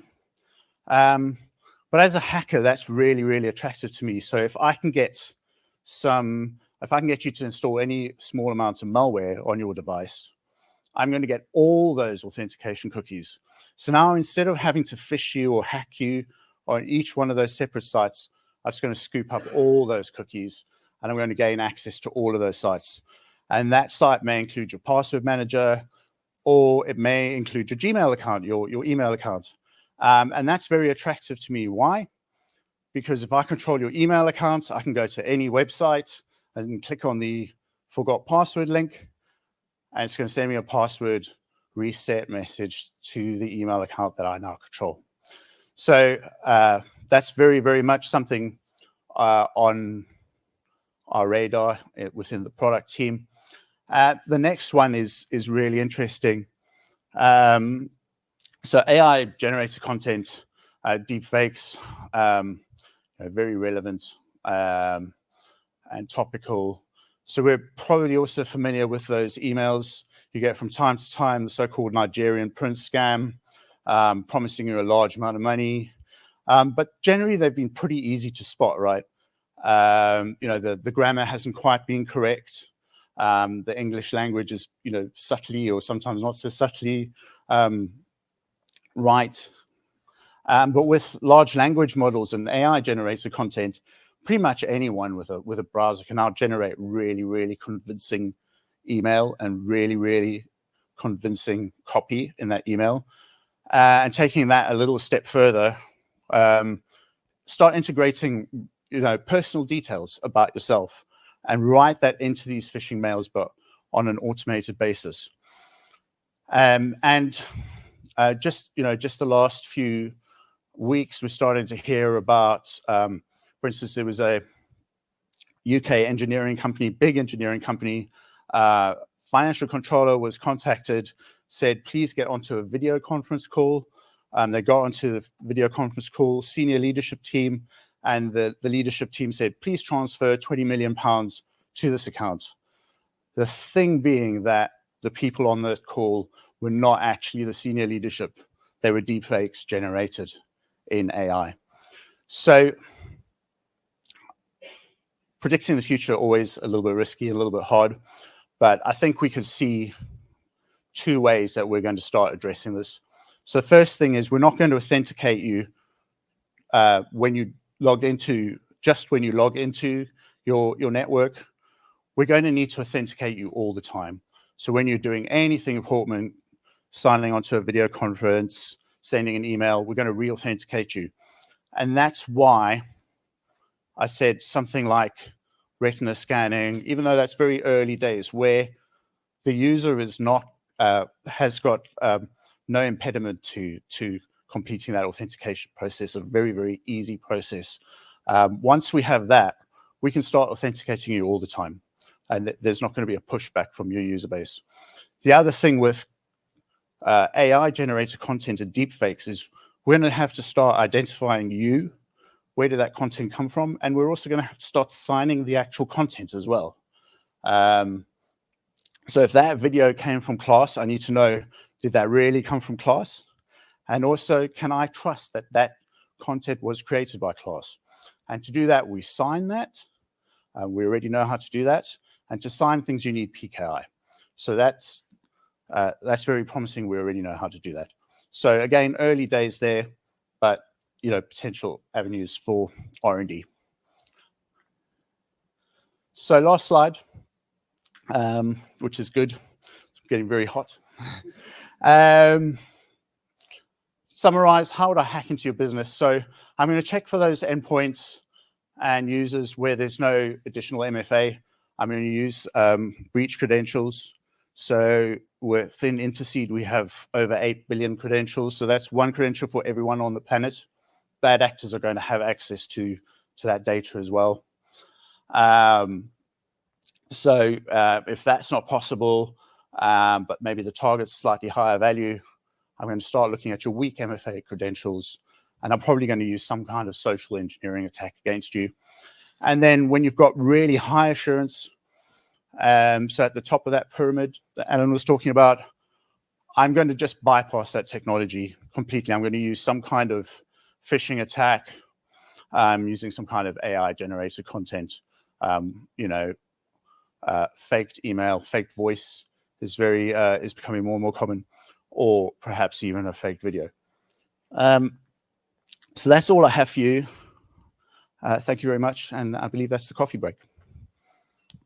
Perfect. Ladies and gentlemen, thank you very much.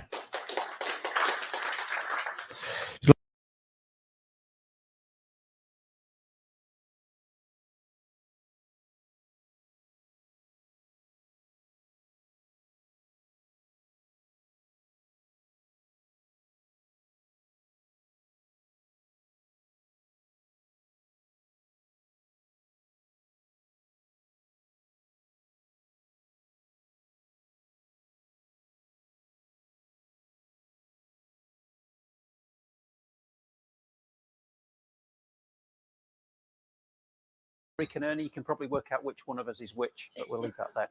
And just before we kick off, James would like to point out that he absolutely didn't disappear and start hacking into any of your systems then.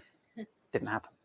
Okay, so we're going to show you some product, but we're going to try and make it a little bit more interesting. We're going to pick 3 customers and what problem did they have and how they actually used our product. So just picking some sample customers to give you a feeling for our customers. On the left-hand side, government customers, very much driven by regulation. This is just a sample. There's probably over 150 customers in total. But the pattern is they all tend to have something to protect. That's either driven by regulation or it's driven by they've got a lot of intellectual property, such as BASF, T-Mobile. They have to protect customer data, patient data, the NHS, for example, or financial transactions. So all of our customers have something they need to protect. On the left-hand side, we have government. So very strong in US federal government, because there's that regulation saying we absolutely need to know who our people are and who's authenticating to our systems, but also strong outside the US. So we've got Singapore, we've got the UK, we've got the Netherlands, we've got the Kuwait government, for example. And then the second one in there, aerospace and defense, tends to be suppliers into government. As Klaus also mentioned, we've got lots of interesting logos we're not allowed to put on this slide as well, which I'd love to, but we just can't. And then we're into the more finance, healthcare industry. So these are more generic sectors where people have realized they've got something to protect. So what we're going to do is we're going to pick one of each that represents use of the password security management, multi-factor authentication, and the credential management system, and describe that customer and what they needed. So the first one we're going to look at is Beyond Trust. So these are a US-based company of 1,500 employees, got about 20,000 customers around the world, multiple countries. They provide identity and access security, software consulting systems to multiple end clients, a significant number of them in the finance industry. I'll be surprised if you weren't a customer of these, at least some of you probably be a customer of these. So the problem they had is that they were concerned that passwords were being used for online work services, but those were also being used for online services. So the problem that we've been described here before, if your organization does what it can to protect its passwords, if that password is also used for buycheapmobilestuff.com or Marriott or LinkedIn or anybody else, it's probably going to end up online. And they were absolutely right to be concerned about this. So this is something that genuinely happens. So they were concerned that data breach was recurring and their employees were reusing passwords. Bad actors would then take those passwords and try and break into the organization. But they also wanted to try and follow best practice. So NIST push out rules on what is best password practice. And if as a CISO, if as a CTO, you're following best practice, you're far less likely to get fined or lose your job if you can point back at the standards you're following. So standards, yes, they have a real benefit in terms of saying, I am secure because I'm following these standards. But from an organizational point of view, they also point to the fact that you're taking this seriously and you're doing the right thing. So that's the problem they had. So what we actually deployed was a combination of access into our password breach database. So that's in the cloud. That doesn't go on the customer site. That's our database that we keep populating. When password breaches happen on the dark web, they go into that password breach database. That's then available to Intercede. It's available to our partners. They can look into that portal and say, what do the bad actors know about this firm? Next one down then is the actual Password Security Manager product. So this is the software that gets installed on the organization's site, and that will do two things. It will check, are you using good quality passwords? But importantly, it will check they're not actually known to be compromised. So I'll hand over to my colleague Jamie, who's actually going to show you what experience the end user had with the product. Hi there. Yeah, my name is Jamie Smith. I'm a solution architect stroke pre-sales consultant for Intercede. To put that sort of easily, I work with the Stefans and the Caras of this world to protect you from the Jameses. So I deal with our customers. I put the solutions together as well for them. So a key issue that our customers have is understanding the reality of their position at the moment. So like Beyond Trust, what passwords have been compromised? Where do I need to look? And this is where our password security portal comes in. It's handy for that purpose. Another purpose we have is when I work with our partners, our systems integrators, when they're talking to new customers, we can actually use this. We can say, look, this is already known about you. This is what the bad actors know about you. So that's a huge bit of kudos you can get that's really popular with them when they go in and they talk to their customers. And it just gives that a whole range of information. So if we can play the first video. So I've chosen a company called acme.com, not one of the 23 breached ones in the audience today. But this is an example of the portal. Here we can see the the domain, and you can see all the different breaches. Each little dot on that line is a breach that that company has been involved in. So data from there has come in. This is good for them to know. We were talking around malware incidents. We're getting a lot of calls these days from companies that had a malware incident, and this will tell you what information has been leaked on that malware incident that's available on the dark web. So very good information. We also can look at the different users. So here we can see a user with the most compromised passwords. It's quite interesting when you actually look at the passwords. You can see the password evolving over time. They may add an extra character. They may put the month of the year in or whatever. All that stuff is guessable. So here we can see not only that user and their password, but also other systems that have also had a password breach. So I may be Jamie Smith at Intercede.com. I may be Jamie Smith at PlayStation.com. And if my PlayStation password's been hacked, you can bring that back, and you can see that same password is available out there, and it's on a rainbow table. It's very easy for people to guess. So that's our security portal. If you want to have a look, by the way, talk to us, and we can actually run a search for you as well. So come have a talk. We won't tell anyone, but come have a talk, and we can actually show you the information that's available for different companies that's there. So what tends to happen from that is when I talk to customers, they look at that, it moves into what we were talking about earlier, which is an audit stage. So that doesn't actually touch the customer's network at all. This is just dark web information.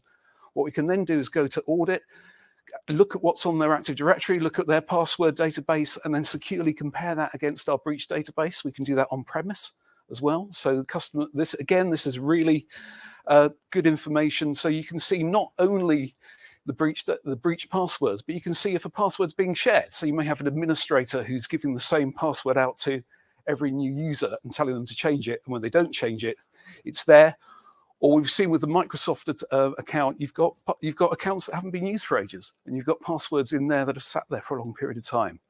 Here, what is a black box of what the passwords are in your organization, we actually put levels of control on it. We do risk analysis of it, and you can have that as an audit. Then we put in our password security manager, set up some corrective measures, run that audit again, and you've got actual demonstrable controls there that your organization is putting in better password security policy. that which is great to all these accreditations. So here, if we look at our next video. So here we're going to see a user change their password. This is our portal. We also intercept any password changes. So that could be password changes at Windows logon or whatever. And you can see here, they're actually, the little green lights are coming on when they're ticking the various checkboxes that we've set up. This is a very complex password, but it's giving very clear information back to that user, what they have met, what they haven't met in real time. This stops your IT desk being hassled. And there's a little line at the bottom there with the date going across. What you can say is if they've got a 12-character password, that's okay for a month. If they start bringing that to a 16-character, then we can maybe have 3 months or make it so that that password never expires.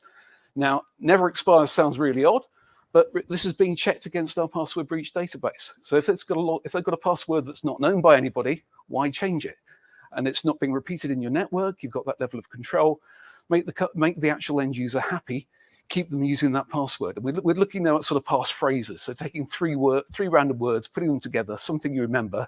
It's sufficiently long. It's not been breached, and you've got that level of control.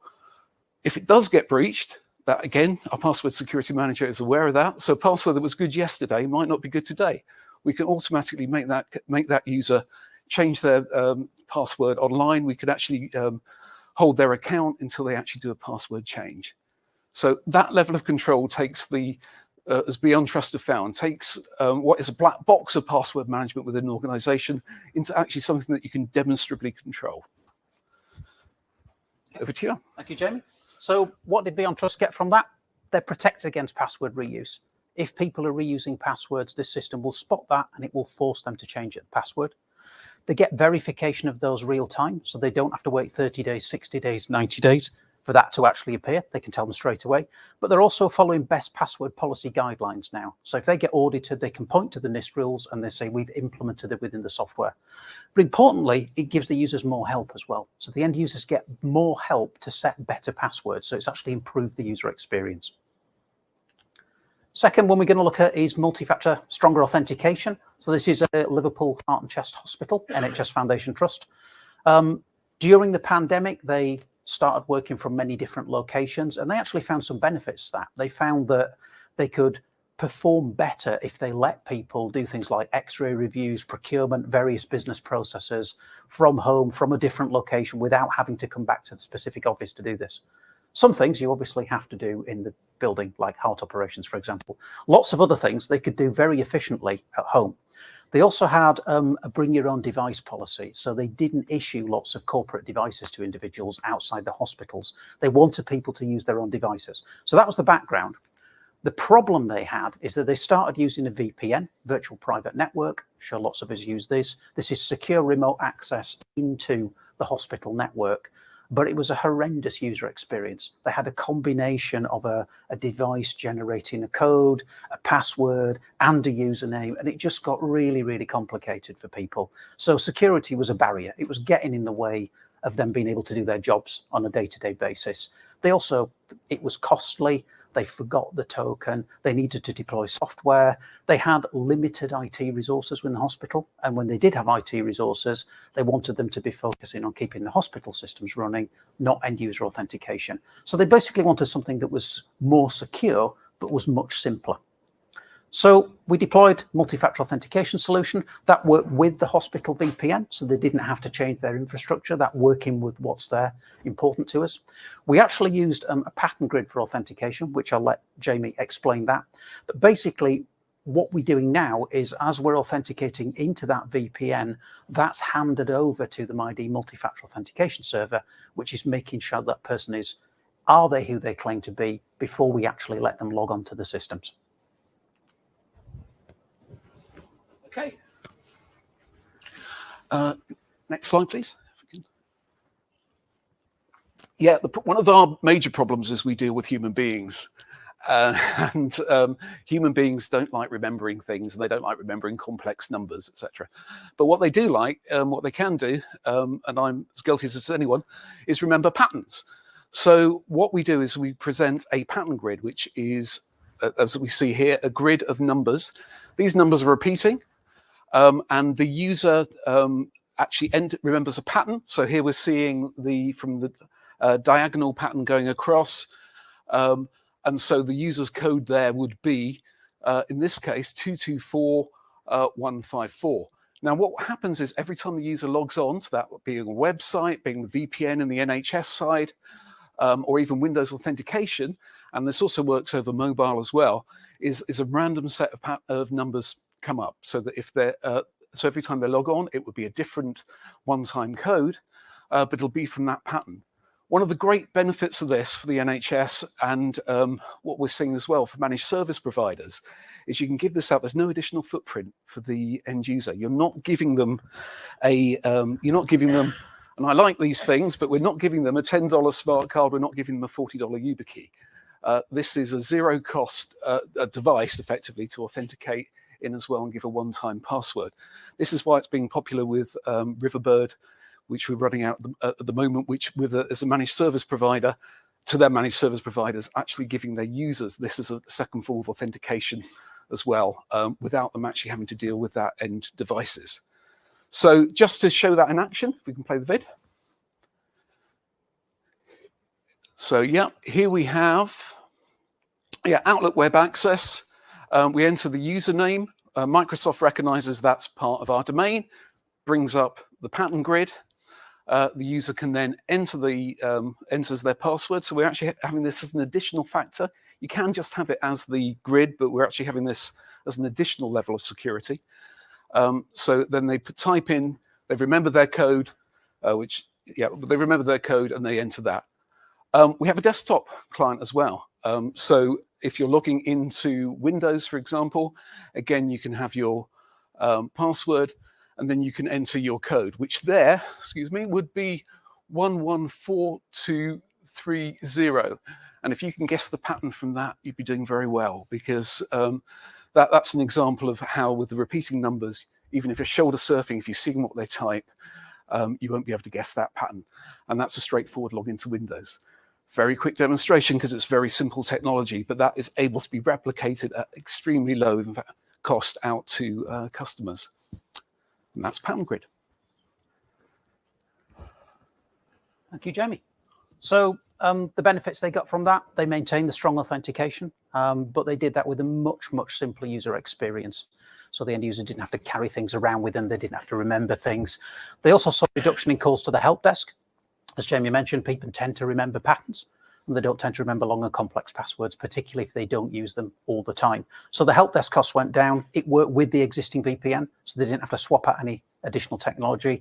And it supported that bring your own device environment. Because this is absolutely zero footprint, you don't have to deploy anything out to the endpoint device, so you don't get all of those complex help desk calls coming in saying, my computer's not working. Final one we're going to look at is the Federal Aviation Administration. So this is climbing up the pyramid to the top to PKI at the highest levels of authentication. So FAA is part of the Department of Transportation. They're responsible for all civil and space aviation. So when the billionaires get on their rockets and they fly over now, it's actually the FAA that's responsible for their safety, flying into space. Very safety focused, over 100,000 people. The problem they had is that they needed to comply with the NIST guidelines. FIPS 201 is the name of the standard. PIV, Personal Identity Verification, is its subtitle. That basically means every single federal government employee, we need to know who they are. We need to have done background checks on them. We need to issue them a highly assured, strong credential. So they had to comply with that. They had to comply with identity enrollment. So they had to capture information about the people, biometrics, documents, etc., before they could do that, and they had to issue high assurance PKI credentials. So you need to do both of those two things, check the person and issue the high assurance credential. But if you ask the FAA where are they based, they'll kind of point at that map and say we're based there.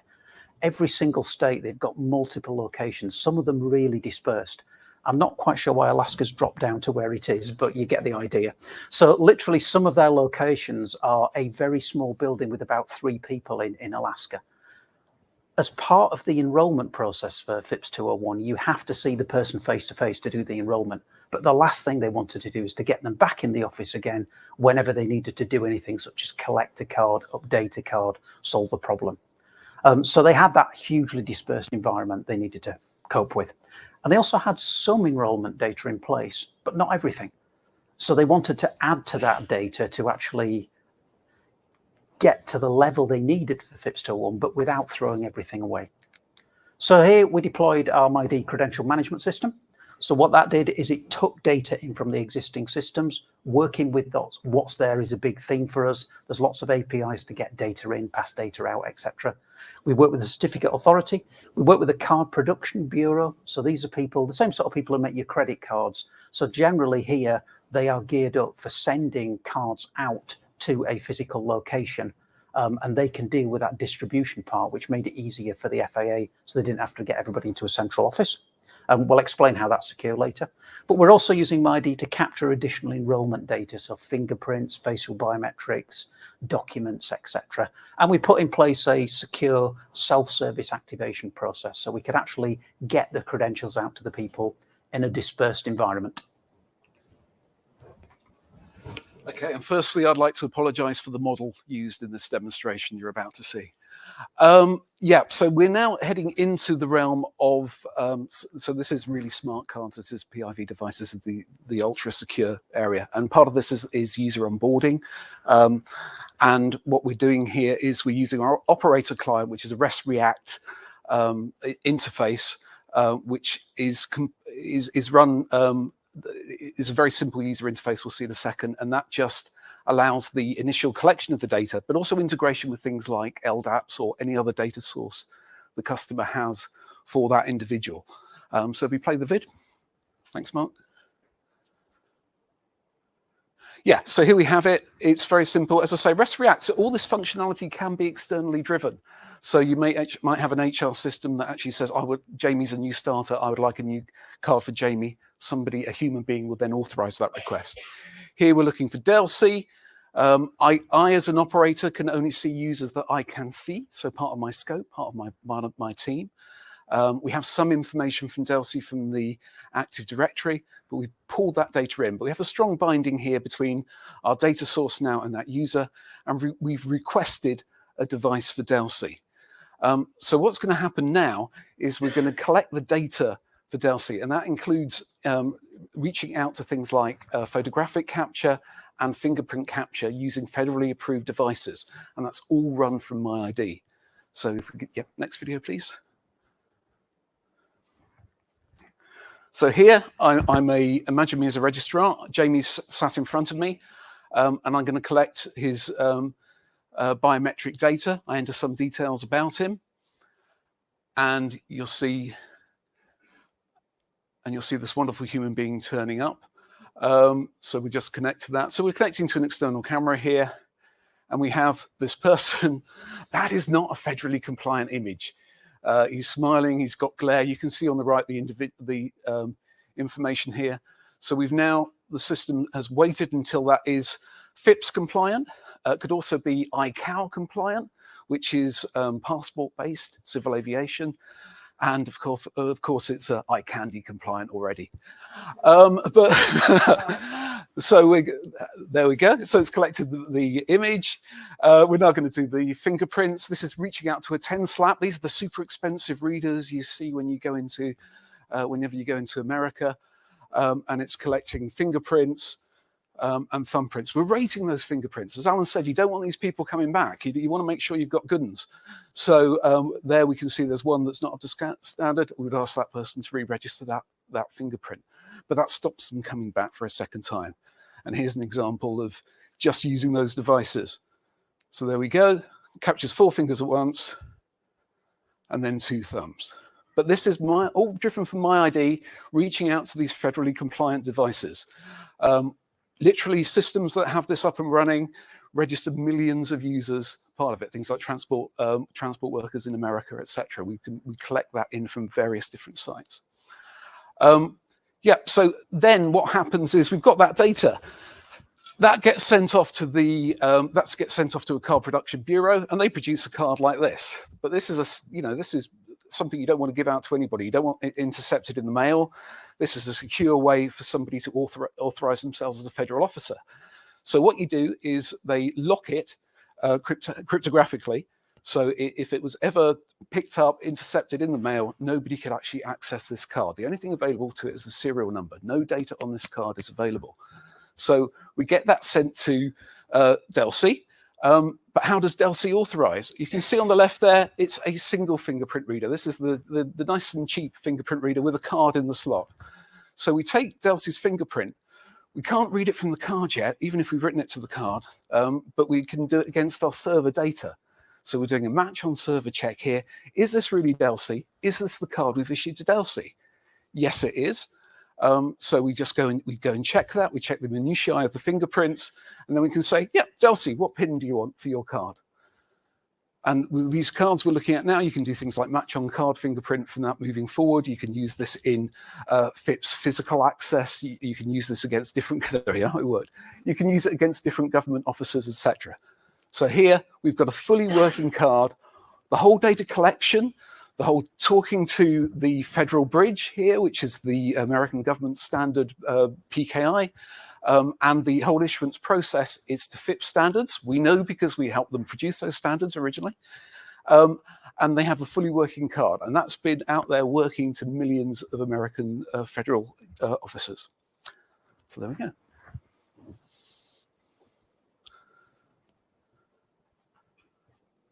Thank you, Jamie.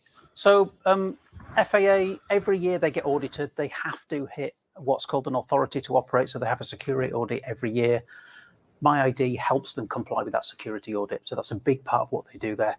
But they also get that remote self-service, not just for activation of the card. If they've locked it, if they lost it, they need to replace it. We can enable all that securely by that self-service in those remote locations. So hopefully that gave you a feeling for some of our customers and how they actually use our technologies. I think there's a flip side to this as well. Whilst we hear the side from Cara, I think it's also important to hear the side from our perspective, because as Cara said, Department of State, we were nobody in the market, and we were very grateful that current team chose to bid with us. But then so we were exclusive. Subsequently, we've been non-exclusive, and non-exclusive for a very good reason, even though initially when we had the conversations, that wasn't well appreciated. Because I take a simple view. If there are 5 primes that are bidding, 5 system integrators, Guidehouse is one of them. If we are exclusive with Guidehouse and we bid with nobody else, then there are 4 competitive tenders out there that carry different product. And that was initially within Guidehouse. Cara got that very, very quick, but some of the colleagues were less appreciative, because you should be exclusive. And we said no. Understand it from my perspective. We provide the same solution to 3 or 4 of the bidders. Yeah. So what the client will see is 3 or 4 bids that include MyID. So there is no argument about who the market leader is in this space. Yeah. Then the client will make a decision about who they think is the best system integrator. This is where Guidehouse skills come into play. This is where the other system integrator. You play at your strengths. You're good at risk mitigation. You're good at lifting and shifting from a GOTS product, older style product onto a modern platform. You're good at program management. You're good at national rollout. That's not what we do. We're just a simple software provider. We just hack code together, and we do it pretty well. Yeah, but we deliver the same code. And subsequently, that's been very much accepted that, we embed ourselves in multiple bids. So one of the ones that Cara was referring to, and I'm quite shocked about this, because we typically don't declare who the end client is, where Cara's very happy to declare. But even the last one that we announced in December last year, there were 2 final parties bidding, or short selected. Both of them carried MyID. Okay, good for us. So we knew we were in a very good space. We clearly had a preference maybe for the party that might win. Yeah, but that's how we get to the end game. That's how we invest. And the difference we see with Guidehouse is, more often than not, the software vendors are treated like 2nd or 3rd rate. We're the ones that, just give us your data and we'll take care of everything. With Guidehouse, we sit on the same side of the table. We work together. And these guys are machines. Believe me, they are machines. Guidehouse is a professional services organization. It's all about utilization. So they work the team during the day, and then 5 o'clock afternoon onwards, we start with the bid cycle. That's the way it works. You know, they get the billable hours out of the way, and then they start bidding. And so we basically are an extended part of their team. We work with the team. We sit there until 10, 11 at night. We work during the weekends. We set up labs. State was an interesting one. We actually did the demo in our offices. Some of the others we've subsequently won. We had to demonstrate at client site, with no external network capacity or access. So in effect, we have to create our own network. Guidehouse invests a lot of money in hardware and software to basically set up a complete rig, and then we demonstrate together. The number of hours that are burned on these bids are phenomenal from both sides. But because we sit on the same side of the table, we enjoy working with them because we're treated like, we're like an extended employee. So that really works well. The other thing that came up is the point about the exclusivity. Talked about how we work together, how we roll out together, and we try and be responsive. And that goes back to your point, customer first. We start with that customer, and in this case, Cara is my customer, but Cara is also my partner. So I need to look after her. So that's absolutely critical in the work we do. So hopefully with Cara's input and what we heard earlier on from Stefan at Cryptas, on both sides, Stefan also talks about regulation, NIS2, DORA in continental Europe, in the US, it's all about regulation. That's why we build our business. So trying to wrap up, and we're trying to stay on time. So how many minutes have I got left? I've literally got 5 minutes left. So where do we start today? We start talking about the company, how we position, ultimately what we try to do. But today was not just about numbers. Numbers are easily accessible to all of you. Today was all about how do we position in the market? Where do we see the market drivers? What are the problems we're trying to solve? We brought James in as our ethical hacker, said, okay, what would somebody who's on the dark side do to access your system? We've shown you there's a lot of data available collectively about you. Clearly, we'll never share individual data, but we thought it was quite good fun to demonstrate that actually we can collect loads of data that's freely available on the dark web. Yes, we know how to get it. We know how to analyze it. We know how to crack passwords very, very well. We've got some interesting rigs. And when these rigs are on, we don't need any heating on in the office. So, there's lots going on. We've looked at some of the case studies. We talked about Beyond Trust. It's another cybersecurity company, but it's using our technology. Talked about NHS in the UK. We talked about the FAA, and then clearly with Cara, we're actively working with the other companies. So hopefully that's given you a good view as to who we are. It's our first CMD. We'd love feedback. We tried to put this together. In addition to the day roll, we are busy, which is good. Lots of people flying around, lots of late nights. Hopefully, you found that if we go back to where we started about this pyramid, and we frequently get the question, okay, Klaas, but this is all nice and well, but yes, we know where you started 5 years ago on the top, and then you built some more functionality, and then you added some more functionality through acquisition. But what's happening with this pyramid? And of course, the pyramid is flat face in this case, but actually the good news is, we all know if we go to Egypt, there are multiple sides to this pyramid. So clearly what we've been working on over the last couple of years is try to understand, where else can we take Intercede? We've gone from an absolute niche company at the top to being far more broad-based. And what we're seeing here, the front face of this pyramid, is all about employee identity. We don't do consumer, we don't do machine, this is employee identity. So what have we done over the last couple of years? Also from an M&A perspective, where are we looking around? I can't tell you which companies, of course, we're looking at, but I can tell you roughly the kind of things we're looking at. If this phase is about employee identity, we clearly have a lot of skills and knowledge here about how to manage certificates, how to manage credentials. So that's not too far away from what we call non-person entities. So that's about machine. And with machines, I need to be clear. We talk about routers, we talk about servers, we talk about Wi-Fi access points. So that's kind of interesting. So we're starting to look at that. US, a whole new security paradigm with zero trust. Mr. Biden has said, look, as US federal government, we need to become far more secure in what we do. And zero trust is a really broad spectrum of things. The good news is there are multiple pillars within zero trust. pillar number one is employee identity. Well, actually, I know a company that does employee identity very, very well. But we're starting to look at the other pillars of zero trust and say, is there anything we can buy? Is there anything we can partner with? Is there anything we can build? So again, potentially a different side. Again, if I was able to twist that pyramid one more time, I talked about, can we access different markets? We've always been in the top end. I always say we are a tin pot outfit based out of Lutterworth. Yeah, Royston think Lutterworth is really, really interesting, but it's junction 20 on the M1. Yeah, but we've got a client base to die for. When we say small company, you look at that client list.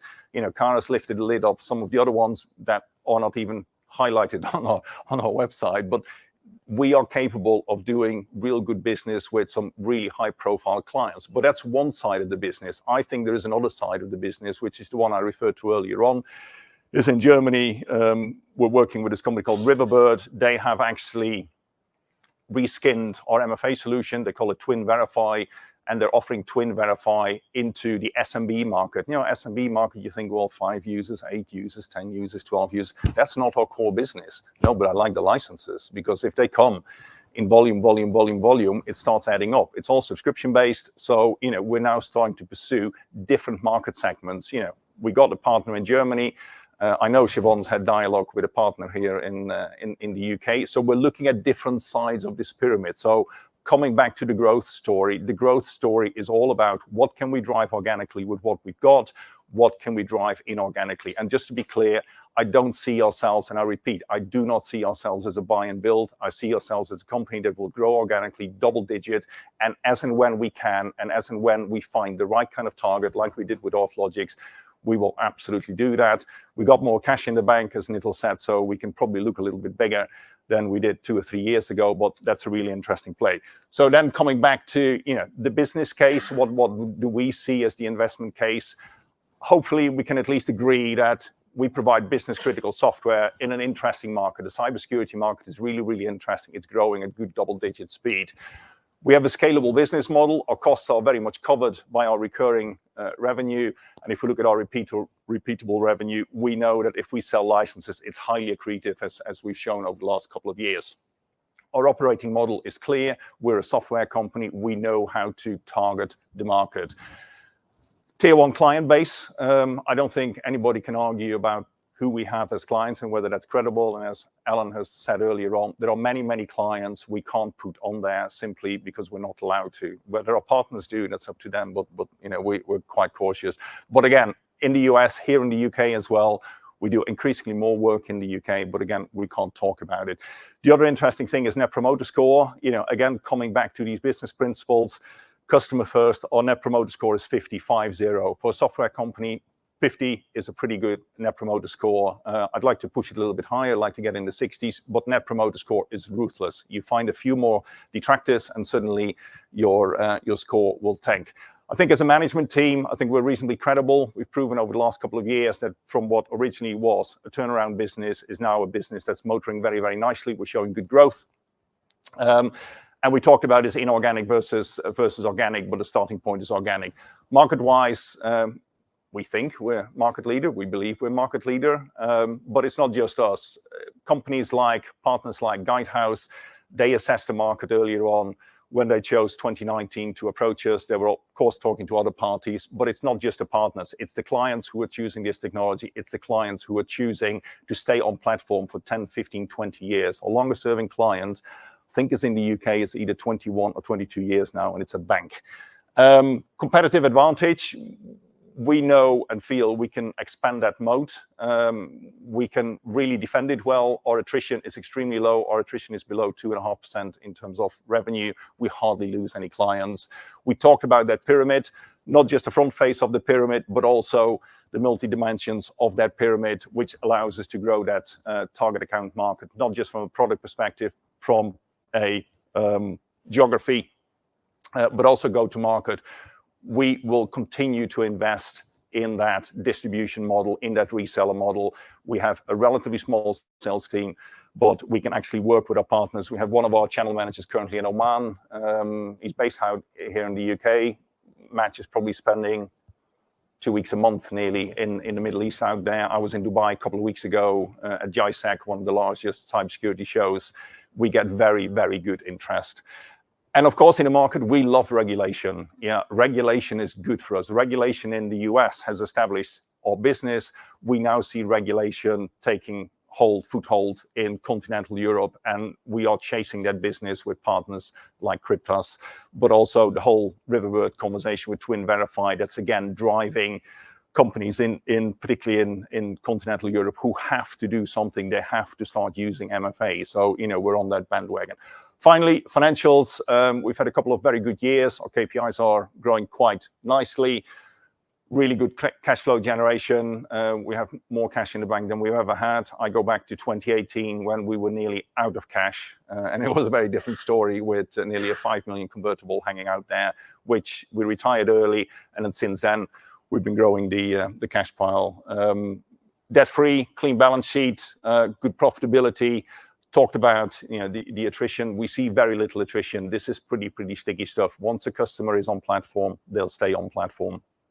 We're trading, pretty solidly, and we've seen some good share price momentum over definitely the last 12 months. And we think there is significant growth for us in the market. We're working hard. I can't control the share price. I always say to the team, the only thing we can control is how we respond as a company. Nose to grindstone, we'll do what we do well, and we'll hang on to the coattails of our partners, whether that's in the US or anywhere else, and we'll continue to drive that out. And I think that concludes the day, and I think I'm 6 minutes over. No problem at all, Klaas. Thank you very much indeed to Alan, Jamie, and Cara. Ladies and gentlemen, we're about to take some questions, so if you could just raise your hand, I'll pass you the microphone, and then perhaps you can hand it out to Klaas, where it's appropriate to do so. Hi, thanks for that. It's Bob Lee, Zeus. Just wanted to ask a question on competition and just one finance question. But on the competition, just if you could provide a bit more insight into who you mostly see in the market, and when you talk about how competitive you are and confidence in your moat, but what are the key sort of strengths you have against those particular competitors? And then secondly, on the financials, talk a lot about scalability in the software model. Maybe just a little bit more insight into how scalable it is from an operational gearing perspective, and what sort of drop through you might get in terms of revenues over the next couple of years, and where margins might get to in that situation. Okay, so let's start with question number one. Okay, so on the competitive side, it depends on the product set. On the credential management system, I genuinely believe we've got the best product on the market. We do see others. So we see some people have been combined into a PKI. Nexus, for example, Active Identity used to do some. X-Tech used to be a competitor, but seems to be losing everything at the moment. So on the CMS one, I think we're in a very, very strong position. As we move down the pyramid, MFA is much more competitive. There are some very large players in that space: Okta, Ping Identity, Microsoft themselves, RSA, Talos, etc. So the key there is not to fight them. The key is to try and differentiate from them and have that mid-market product in that MFA size. Also, bringing FIDO into the product allows us to bring that higher assurance into that space. On the password security management, really the area there is probably sums up what we got told by an opportunity recently, which is, I love the security that you guys bring. What can you do for the rest of the passwords in the organization? So that's where we're looking at coming into competition with more people like SpecOps, Dashlane, people like that, who have enterprise password style management solutions. So combining the security management with the enterprise password management, but also bringing that in with the MFA. So we've got more of that larger set of capabilities for the mid-market, and for the large opportunities with it's working with the likes of Microsoft, Okta, Ping. How do we add value to those on the CMS side? So more than happy to have a longer conversation. There's a lot I could go into there, but I think we're very familiar with our competition. Nitil, you want to take? Thanks, Bob. So operating gearing is that we're roughly, Klaas mentioned we did 17 employees last year. We've got 5 or 6 forecasted for FY25. We don't see that growing too much. The variable in that operating is now sales commission. And so as our sales increase, we'll see that, as we said, is that the license income for us is highly, highly accretive, and it feeds very nicely down to the bottom line. I think one of the graphs we showed you is that, you know, 2 or 3 years ago, we were forecasting 1 million in EBITDA, and then, you know, growth was going at 10%, and that was feeding through at about 1.3, 1.4. We now shifted that to 3 million, 3.2, 3.5 going forward. And the reason for that is because, again, as we sell the licenses, our recurring income from our support and maintenance is continuing to grow, because that's a 20% feed from that license sale. And also because our new product is brought out, every version is every quarter. As our clients upgrade, they're using more of our repeatable professional services, and that's growing, and that's now covering 90 to 95% of our operating expenses going forward.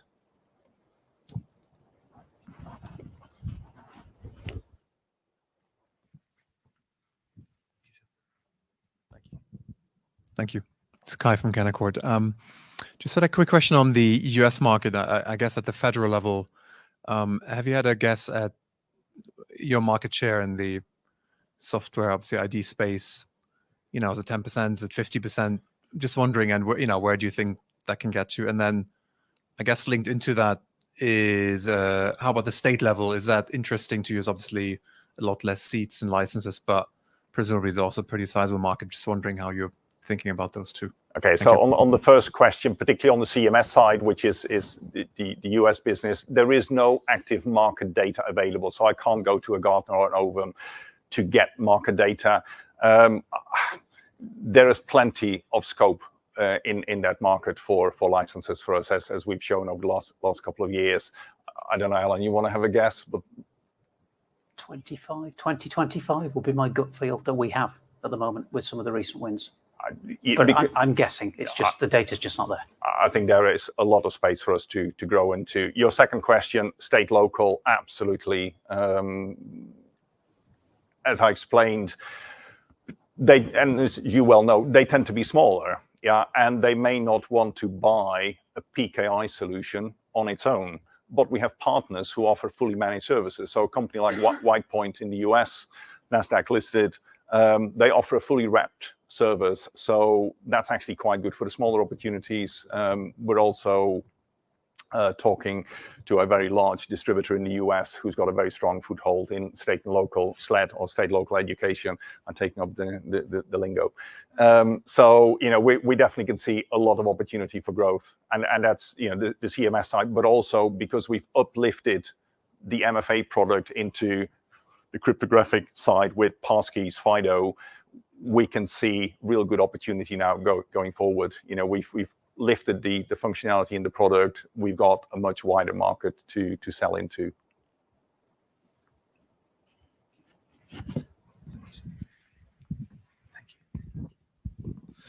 Hi, it's Andy from Cavendish.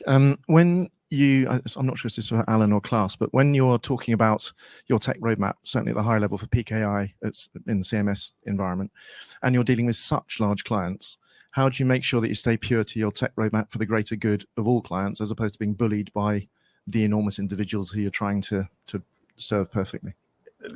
We have a very good answer to that. Is every year we now running client advisory boards. All our clients in the US are invited. The partners are invited as well. There is genuinely a trend of areas they want to explore, and I'm sure Alan can jump in here. We're not being bullied by a single client. As Nital has explained, if a client wants to bring forward functionality that's on our roadmap, we're perfectly fine with it, but then you pay, yeah, but we retain the IP. So maybe that's the only way they can accelerate something. But other than that, our roadmaps are now published. We release software every quarter, which is very different from 5 years ago, 6 years ago. We had one release maybe every 12, 18 months. Now, you know, we're on a quarterly cadence. But, you know, you want to add anything to? Yeah, so what we find is our customers have common problems. So not just within US federal government, but even from outside that space. So the customer advisory board, you see the customers talking to each other, and that's really, really valuable for them. But it's also valuable for us, because we get feedback of what's important to them. We then tend to put that on the roadmap, and we put it back into the product. So we put FIDO in the product. You could say that was before customers actually needed it, but some of the very large customers, they're looking 5 or 10 years ahead. And they want to know that you're looking at post-quantum, you're looking at AI, you're looking at FIDO, you're looking at mobile driving license, because they're going to be there in 5-6 years' time, and they aren't getting that from their current vendor. So I have to say it's not been a problem. And we've generally found the more we speak to customers, the more common problems we find and the more common solutions we can bring. Thanks. And then the further question is, how much can you rely on other people's tech, like face scanning on iPhones? I can actually open my dad's iPhone. Apparently 1 in 400 faces can open a different iPhone. So is that something that you have to ensure yourselves against, or is this something where you know that you're just never going to rely on that kind of third-party tech? So it comes down to how secure do you want to be. Not all customers need to be at the highest levels of assurance. If we're talking federal government, they will be using PIV-compliant biometrics. There are rules about what level of assurance do you need to get to. So they wouldn't necessarily be allowed to use the Face ID on their iPhone at the higher level of assurance. If they're protecting lower assurance assets, they may be able to. So we've always been in the realms of trying to explain to our customers, these are the various options you've got, how secure do you want to be, as opposed to dictating to them, you should be at this level. Because our customers are generally quite educated and they'll make their own choices. But that technology independence is very important to us, as again, we don't just rely on one particular technology. So the National ID of Kuwait, for example, we issued about 4 million smart cards. They then went mobile. We've issued about 2.5 million mobiles. Initially, they were exactly as you were saying there. Do I trust Face ID? I don't know. They were comfortable with fingerprint.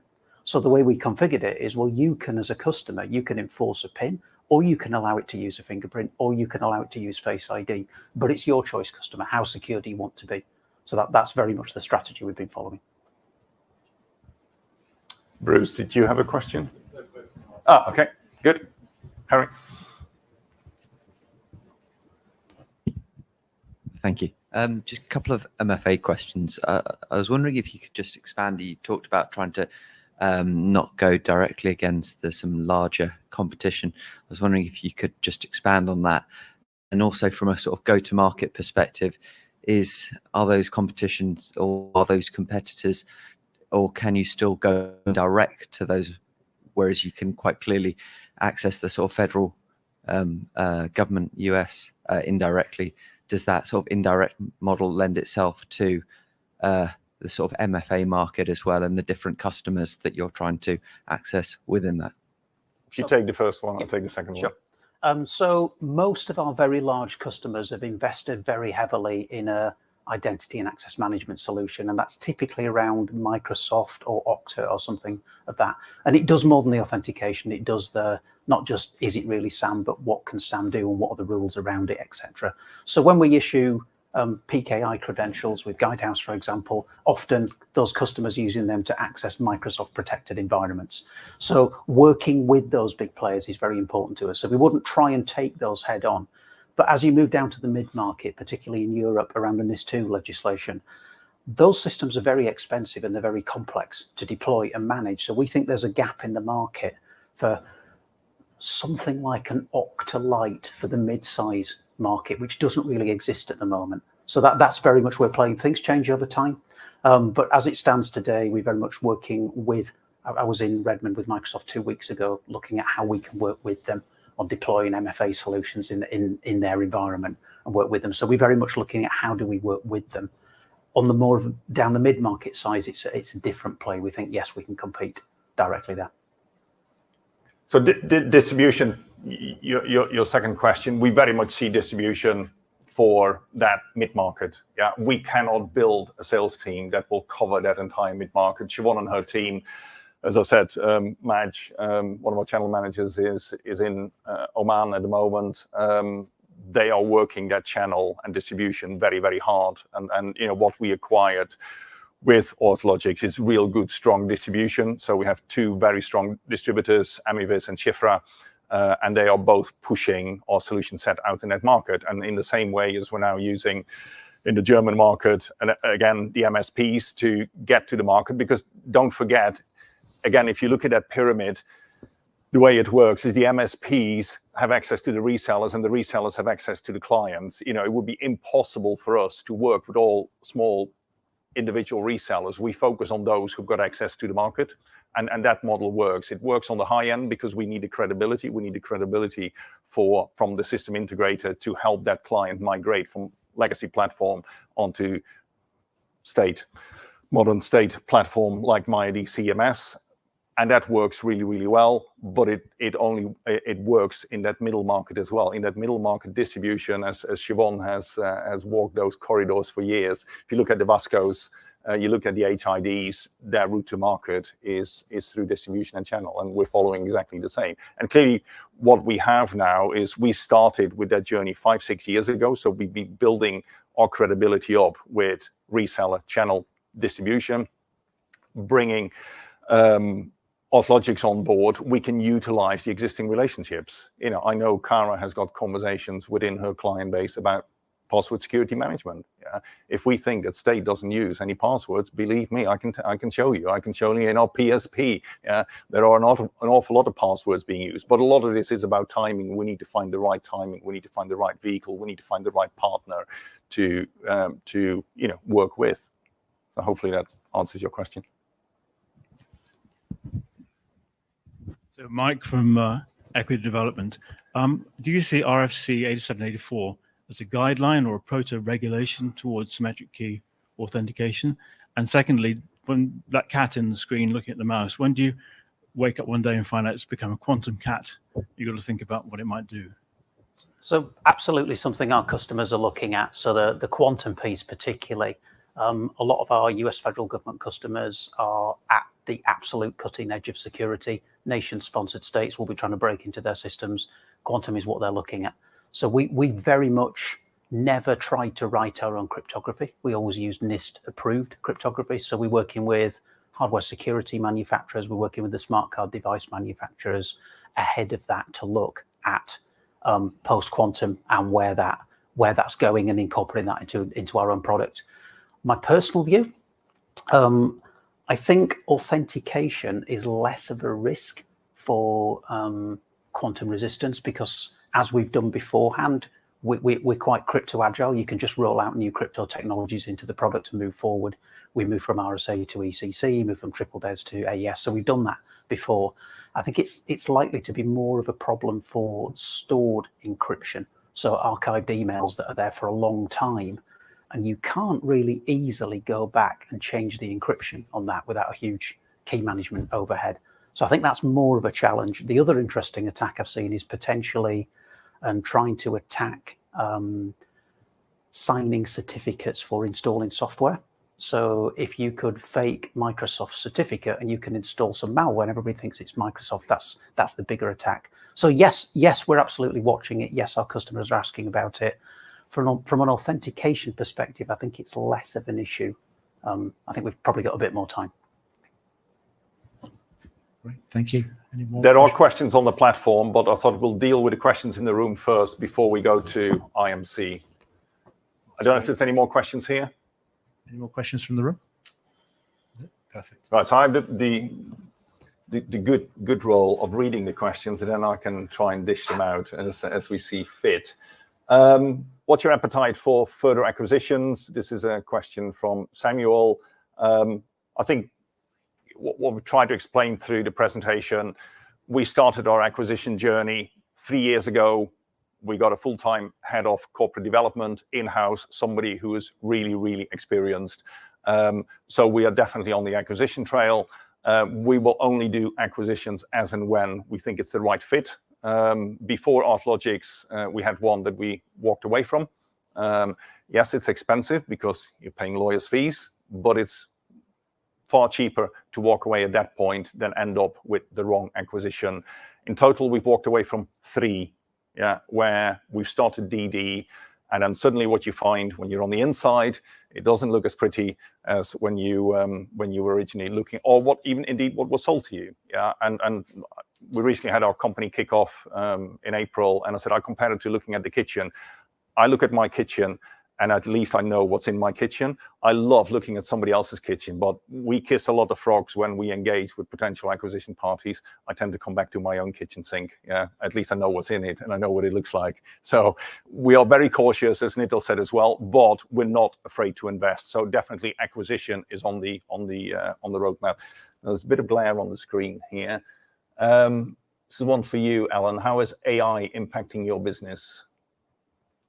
So the major thing we're seeing is phishing attacks using AI. I'll give you an example. I personally got one. So I'm a member of a rowing club, and I got an email. Well, actually, no, the secretary of our rowing club got an email saying, "Hey, Natalie, Stuart's contacted me and have said we need to pay this invoice by tomorrow or we're going to get fined." And she sent it to me and said, "Is this legitimate?" And I looked at it and went, "No, but it's really impressive." So this AI engine had gone there. It had gathered information from the websites, populated a really credible looking email in a really nice PDF form and sent it on. And I looked at it and thought, I would not have looked at that and thought this is fake. So we're absolutely seeing AI being used to generate more realistic phishing campaigns, more realistic websites, bringing in real world content about the person it's sending to. So it's spear phishing. It's a direct attack on somebody, but there's no human being doing that. They're just putting the rules in and the AI is doing it for you. And more people are fooled for it. It's really hard to spot them these days.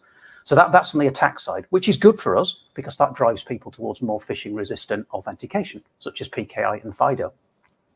But we're also seeing to be used in terms of cyber defense as well. So starting to look at behavior, starting to look at risk analysis, starting to look at things like Sam authenticated 10 minutes ago, but now he's authenticating again. And that's an impossible travel situation. So if you look into what Gartner calls shared signals, one of the big trends in the industry is lots of systems sharing security information between them to make better security decisions. And that's going to need AI in there to do that. So again, we're starting to look at how do we start incorporating that into our technology. So it's both a threat and an opportunity. So what Alan didn't say with regards to the rowing club, Alan is from Yorkshire, so that bill would never have been paid anyway. That's not true, actually. I'm 7/8 Yorkshire, 1/8 Scottish. So you can you can figure that one for yourselves. Then we're definitely confirmed. What size of opportunity do you see in the UK and EU digital ID space driven by regulatory changes? Question from David B. I think we'll go back to Stefan's presentation, who's clearly indicated there's a step change within the EU and regulation with regards to NIS2 and DORA. It's not just a 1x or a 2x change, it is a multiplier change in the market, and we're jointly pursuing that. Stefan within Cryptas, he's got huge credibility again in that very high end, and that's exactly what we're saying. Because we're credible on the top end of the pyramid, nobody's asking us for referenceability. We're credible as a company because of the client base we have. So if it's credible on the top end, it's definitely credible on that middle end. But I think Stefan gave the answer. It's a force multiplier that we see in the market changing, and regulation in the US has been phenomenal for us. If we see the same regulatory impact in continental Europe, that could actually be really, really good for the business, not just for Intercede, but also the partners we work with, because they typically bring their own IP to the market. And I think that's the last question that's out there. That's correct. Thank you very much indeed. I don't know, Klaus, whether you've got any closing comments, and if not, I'll redirect investors to give you some feedback online. Yeah, it's been great to see you all here. It's been great to prepare for this. As I said in the beginning, this is our first CMD. We want to learn. We'd love your feedback. I know that Tim and team will be on you for your feedback, and that's not just about Intercede itself, but we also love your feedback on the content of the material that we're presenting. Appreciate it's 2.5, 3 hours of your time. You've all traveled in, so very much appreciated. We know there are existing investors in the room, there are potential investors, so we're always available. Again, through Tim and the team, we're always happy to jump on a call or respond accordingly. So on that note, we have some drinks next door if you want to hang around, and really appreciate your time. So thank you for coming. Thank you. Thank you. Klaas, Nitil, Alan, James, Jamie, Cara, thank you very much indeed. If I may just ask investors to close the session, we will now redirect you to provide your feedback. Good afternoon to you all.